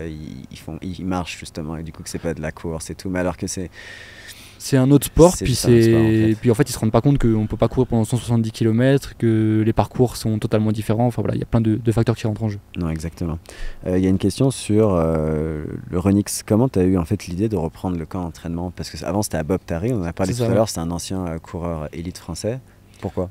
En fait, j'ai commencé à travailler pour lui en 2017, et en fait le travail que je fais actuellement, je faisais exactement la même chose, seulement pour lui. Okay. Donc en fait, très rapidement, je pense qu'à partir de 2018, moi j'ai nourri l'idée dans ma tête, je gardais pour moi et pour Romain avec qui travaillait avec moi à l'époque. On se disait entre nous que quoi qu'il arrive, à un moment on allait le reprendre, soit on allait le reprendre ici, soit on allait créer notre propre structure. Malheureusement, les choses se sont compliquées avec le Covid, il a dû fermer derrière, donc ça a été une bonne occasion pour nous. On a essayé de le mettre avec nous dans l'aventure, dans cette nouvelle aventure qui a ouvert le 1er décembre 2021. Il n'a pas forcément voulu s'associer, mais c'est comme ça que l'idée est venue. Moi en fait j'adore ce pays, j'ai envie de faire découvrir ce pays à la plus grande population possible en France, parce qu'on a majoritairement des stagiaires français ou francophones du moins, et c'est vraiment ça l'objectif, et ça marche très bien, donc on est très content. Ouais. Et c'est sûr que pour y être allé 2 fois, pour moi c'est le meilleur camp si tu veux rencontrer des gens en plus des Français quoi. Si tu veux faire des rencontres, puis même nous on a quand même pas mal de gens qui viennent et la plupart de nos stagiaires ils viennent seuls, et en fait le fait qu'on vive tous ensemble au quotidien, en fait le fait de venir seul à l'autre bout du monde dans un village au Kenya, en fait tu sais que tu vas jamais te retrouver seul à l'entraînement, tu vas jamais être seul à manger, enfin on est toujours tous ensemble. C'est une sorte de colonie de vacances pour les adultes et pour faire du sport et pour courir quoi. Et je pense depuis que je suis arrivé, donc mon 20e jour, j'ai dû courir presque 40 fois parce que je cours tous les jours, 2 fois par jour. Je crois que j'ai couru 1 fois tout seul. Et j'aime trop. Et en fait, j'ai l'impression que moi, j'aime pas trop courir tout seul. Et je trouve que c'est trop bien en fait. Ouais, c'est ça qui est bien. Puis en plus, comme on l'a dit avant, on rencontre des populations de tous les horizons. Il y a des gens qui travaillent à côté, il y a des athlètes pros. Enfin, il y a vraiment de tout. Et c'est un mélange qui fait que ça marche, ça fonctionne bien. Ouais. As-tu fait des études? Si oui, comment as-tu géré le double projet? Alors j'ai fait des études, mais je suis pas le bon exemple des études. J'ai un BTS en comptabilité en gestion et j'ai une licence de droit, administration, économie et sociale. Mais en fait, notamment à la fac, j'allais jamais en cours parce que soit je m'entraînais, soit je travaillais à côté. Et du coup, j'essayais de faire le minimum syndical possible pour réussir les examens. Donc je suis pas un bon exemple là-dedans, et c'est quelque chose qui m'a jamais intéressé spécialement. Et parce que j'estimais depuis assez longtemps que j'allais réussir, même si je sais que ça a inquiété mes parents, je savais que j'allais réussir sans les études parce que j'allais faire mon propre truc de mon côté. Mais tu trouves que ça t'a un peu aidé quand même, donner certaines bases ou pas? Oui, ça m'a aidé parce que notamment les compétences dans la comptabilité et la gestion, ça m'a permis de gérer l'entreprise qu'on gère actuellement, parce que c'est quand même si c'est des réseaux sociaux principalement, là il y a quand même quelque chose de physique. Le centre, c'est quand même une entreprise à gérer, donc ça m'a aidé, ouais. C'est quoi ton pronostic sur le marathon de Valence chez les Français? Parce qu'en gros, pour ceux qui ne savent pas, il y a les minima en ce moment, la course aux minima pour le marathon. Sur marathon, il y a probablement Nicolas Navarro qui est sélectionné, mais même si c'est pas, il me semble que c'est pas officiel. De toute façon, en fait, il a réussi le critère A autant que Hassan Chadi qui n'a pas fait les minima, parce que Hassan Chadi a fait un top 8 au championnat du monde, donc il est dans les critères A, tout comme Nicolas Navarro qui a réussi les minima. Après, pour répondre à ta question par rapport au pronostic, en fait c'est super compliqué parce qu'en fait c'est du hasard, étant donné que je sais pas dans quel état de forme ils sont, je connais pas leur entraînement à l'instant T, donc ça serait dur à dire. Si je devais donner mon choix de cœur, ça serait Nicolas Navarro. Je sais il aimerait tenter le record de France. Je sais pas si ça va être en décembre à Valence, mais je sais qu'il aimerait battre le record de France, donc moi je vois bien Nicolas Navarro devant. J'aimerais bien que Mehdi Frère il réussisse aussi et qu'il fasse partie de la sélection, et forcément Hassan, donc je verrais bien un top 3 avec Nicolas, Mehdi et Hassan derrière. Et j'ai l'impression que ça va être l'année où ça va être le plus serré, parce qu'il y a quand même beaucoup de gars qui peuvent courir sous les 2:10 en ce moment. Non seulement ça va être serré, puis en plus je suis sûr qu'il peut y avoir des surprises derrière. Il va y avoir Félix Bourg qui a fait 2h10 l'année dernière, qui va retenter son marathon, donc il peut très bien, vu ce qu'il a fait sur semi, il peut très bien courir. S'il peut courir 2h07, je ne serais pas surpris. Il y a les frères Gras aussi qui vont courir, il y en a plein. Ouais. Il y a Charik qui ne va pas courir finalement, il courra un petit peu plus tard. Il a fait 2:08 déjà. Ouais, il a fait 2:08. Enfin, il y a une telle densité, je pense que pour eux c'est ce qu'il y a de mieux, même si la place du coup elle est loin d'être faite, mais c'est ce qui les tire vers le haut et ce qui leur pousse à chercher le meilleur possible. Question au niveau des championnats du monde de cette année. la question c'est quoi ton point de vue sur les résultats entre guillemets décevants des Français en championnat de ces dernières années, en particulier dans le demi-fond. À ton avis, c'est quoi les causes? Est-ce que c'est un manque d'investissement de la part de la Fédé, une question de culture du sport en France, les méthodes d'entraînement, etc., etc. Alors dans cette question, il y a plusieurs aspects où j'ai envie de répondre. Il y a déjà l'aspect, c'est la première fois que je vivais une sélection de l'intérieur, du coup je faisais partie de la sélection. Et en fait, le fait d'avoir des ondes négatives autour, je sais que par exemple quand les réseaux sociaux de la fédération ils postaient des photos sur nous, des vidéos sur nous, il y avait des critiques sur nous, ils disaient ouais les athlètes de l'équipe de France sont nuls. Enfin il y avait une ça de la part des gens qui suivent les pages, en fait. Ouais, par rapport à des Français en fait qui commentaient et qui étaient négatifs par rapport à nous. Je sais que ça a impacté, ça a donné une mauvaise ambiance. Ça donnait non seulement une mauvaise ambiance dans le groupe, puis en plus il y avait la pression, tout le monde. J'avais l'impression on avait l'impression que les gens ils espéraient qu'on fasse 0 médaille. Et finalement quand il y a eu la médaille, ça a été un soulagement pour nous, mais il y en a d'autres, ça les a. Enfin, il y a eu cet aspect-là qui fait que c'était négatif. Et après, comment j'explique ce niveau? Moi je trouve qu'on a un très bon niveau en France, il y a une très bonne densité. Après le problème c'est qu'on n'a quand même pas beaucoup et c'est mon cas à moi, pas d'expérience à ce niveau international, je pense que c'est ce qui manque. Je pense que les modalités de sélection de l'équipe de France, de la FFA, sont un petit peu dures et ce qui explique que c'est beaucoup plus dur d'être sélectionné. Je sais que par exemple sur les mondes l'année dernière à Eugene, il y en a qui avaient été sélectionnés par World Athletics et qui n'ont pas été retenus par la FFA, donc ça, en fait c'est de l'expérience en moins qui fait du moins après sur les championnats d'après. Mais après pour avoir vécu de l'intérieur comment la FFA organisait ça, je trouve que c'était top. Et je dis pas ça parce que j'y ai participé, parce que j'ai envie d'y revenir, mais ils ont tout mis en place. Il y avait la cellule de haute performance, il y avait la récupération, on avait un préparateur mental, il y avait des kinés, il y avait des diététiciens, enfin il y avait vraiment tout. On était vraiment dans les meilleures conditions possibles. Donc c'est pas la responsabilité de la FFA s'il n'y a pas eu de résultat. Il y en a beaucoup qui crachent aussi sur le fait que la FFA elle aide pas assez les athlètes. Moi je suis pas d'accord avec ça parce que certes on n'a pas beaucoup d'aide de la FFA, mais elle peut pas aider tout le monde non plus, donc c'est aussi aux athlètes de se débrouiller et de trouver des partenariats à côté. Je pense que maintenant c'est largement possible avec les réseaux sociaux, les entreprises, il y a quand même de quoi faire. Après, si chacun ne se débrouille pas de son côté, c'est son problème, mais il y a plusieurs raisons qui expliquent ça, et moi il y en a aussi beaucoup qui espèrent que les Jeux Olympiques ça va être un fiasco à domicile. Moi je pense pas que ça va être un fiasco, je pense qu'on va bien réussir. C'est un problème. Et, moi je peux donner mon avis qui vaut ce qu'il vaut, parce qu'au final c'est que mon avis, mais vu que j'habite plus en France depuis 10 ans, je trouve que ça aide à voir la France très différemment en fait quand tu es dans une autre culture. Et il y a quelqu'un qui a dit récemment, je pense que c'était Jean Dujardin, bref c'est pas un sportif mais c'est quelqu'un qui a aussi vécu à l'étranger, la France ne s'aime pas. Et tu vois, ça a trop résonné parce que je trouve qu'il y a un truc en France, et personnellement c'est pas que ça me choque mais je le vois, c'est qu'on se tire beaucoup dans les pattes, et globalement la peur de l'échec, elle est hyper présente dans cette nation, alors qu'on est vraiment bon dans tout ce qu'on entend. Moi je suis 100% d'accord, puis même je trouve qu'en France souvent c'est compliqué. Quand je sais que Jimmy parfois il disait ouais je veux être champion d'Europe, je veux être champion olympique, je veux faire ça, et en fait les gens ils se moquent de lui parce qu'en fait les gens ils croient pas. Et alors qu'ici par exemple je prends l'exemple du Kenya, en fait les gens ils sont à fond derrière quand tu dis quelque chose, tu crois, tout est possible, alors que chez nous en France on n'a pas vraiment cet aspect là. Et ce que je comprends pas en fait, c'est quand tu as quelqu'un sur les championnats du monde, ou même quand il y a l'équipe de France au foot, ou peu importe le sport, en fait parfois tu as l'impression qu'il y a une partie de la population qui souhaite que ça rate, et en fait c'est incompréhensible, parce que le but c'est quand même qu'on réussisse tous, c'est pour les couleurs de la France. Enfin je sais pas, moi c'est quelque chose que j'ai un peu du mal à comprendre, et ça j'avoue que je l'ai mal vécu quand j'étais au championnat du monde.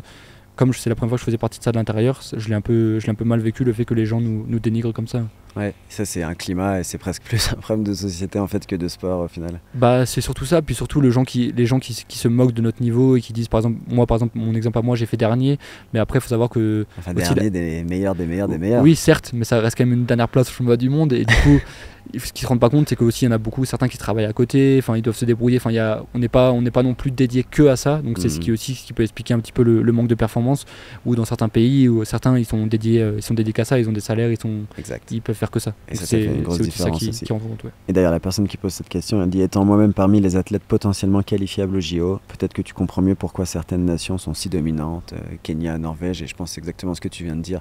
Un pays comme la Norvège, tu dois le savoir mieux que moi, mais je pense qu'ils donnent beaucoup d'argent à leurs athlètes quand même.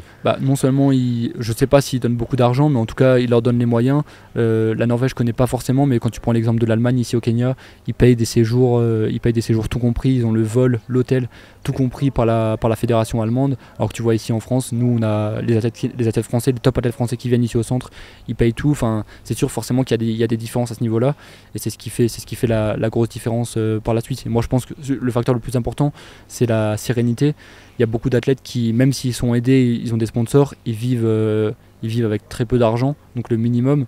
Et en fait, ça aide pas à être serein en course parce qu'en fait, tu sais que si tu réussis, t'es obligé de réussir ta course. Si tu la rates, ça peut engendrer des problèmes derrière. C'est une Et pression énorme quand même. c'est ce qui donne de la pression. Et enfin, il y a plusieurs facteurs qui expliquent tout ça. Ouais, c'est intéressant. Puis ça prendrait presque un podcast entier sur le sujet avec quelqu'un de la fédération, justement. Ça serait intéressant Je comme pense podcast. pas qu'ils seront amenés à parler de ça. Puis même, c'est même Non. pas. Moi, je fais pas partie de ceux qui tirent à boulet rouge sur la FFA parce que c'est pas forcément que eux le problème. Mais pour avoir leur avis, tu vois. Ouais, bien sûr, pour avoir leur avis. Mais après, je pense que c'est plus général en France. Je voyais récemment, il y avait quelqu'un et je sais plus qui a dit comme quoi la France n'était pas forcément un pays de sport. Ça tourne en ce moment.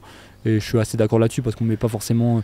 Quand là, on parle avec certains des États-Unis, des facs, avec les moyens qu'ils mettent dans le sport, en fait, chez nous, c'est pas du tout reconnu. Hein. Que tu sois à tête de haut niveau, quand tu es Non, au c'est collège, vrai. lycée, bon, en fait, tu es quelqu'un comme tout le monde et t'as pas d'aménagement, t'as rien. Tu te Ouais, le débrouilles par sportif est toi-même. moins mis sur un piédestal que au Canada. Moi, j'ai vécu dans une université et je faisais 33 à 10 et j'avais des bourses, quoi, tu vois. Ouais, voilà, C'est incroyable. En vrai. en France, t'as beau faire. Il y en a certains qui font partie des meilleurs Ils ont rien. qui ont rien du tout. C'est incroyable. Il y a une dernière question. Est-il déçu des relations que Renix entretient avec Renel Lamotte?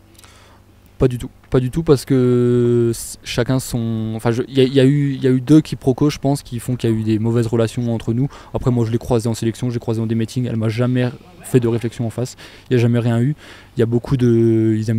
Elle aime faire passer des messages sur les réseaux sociaux.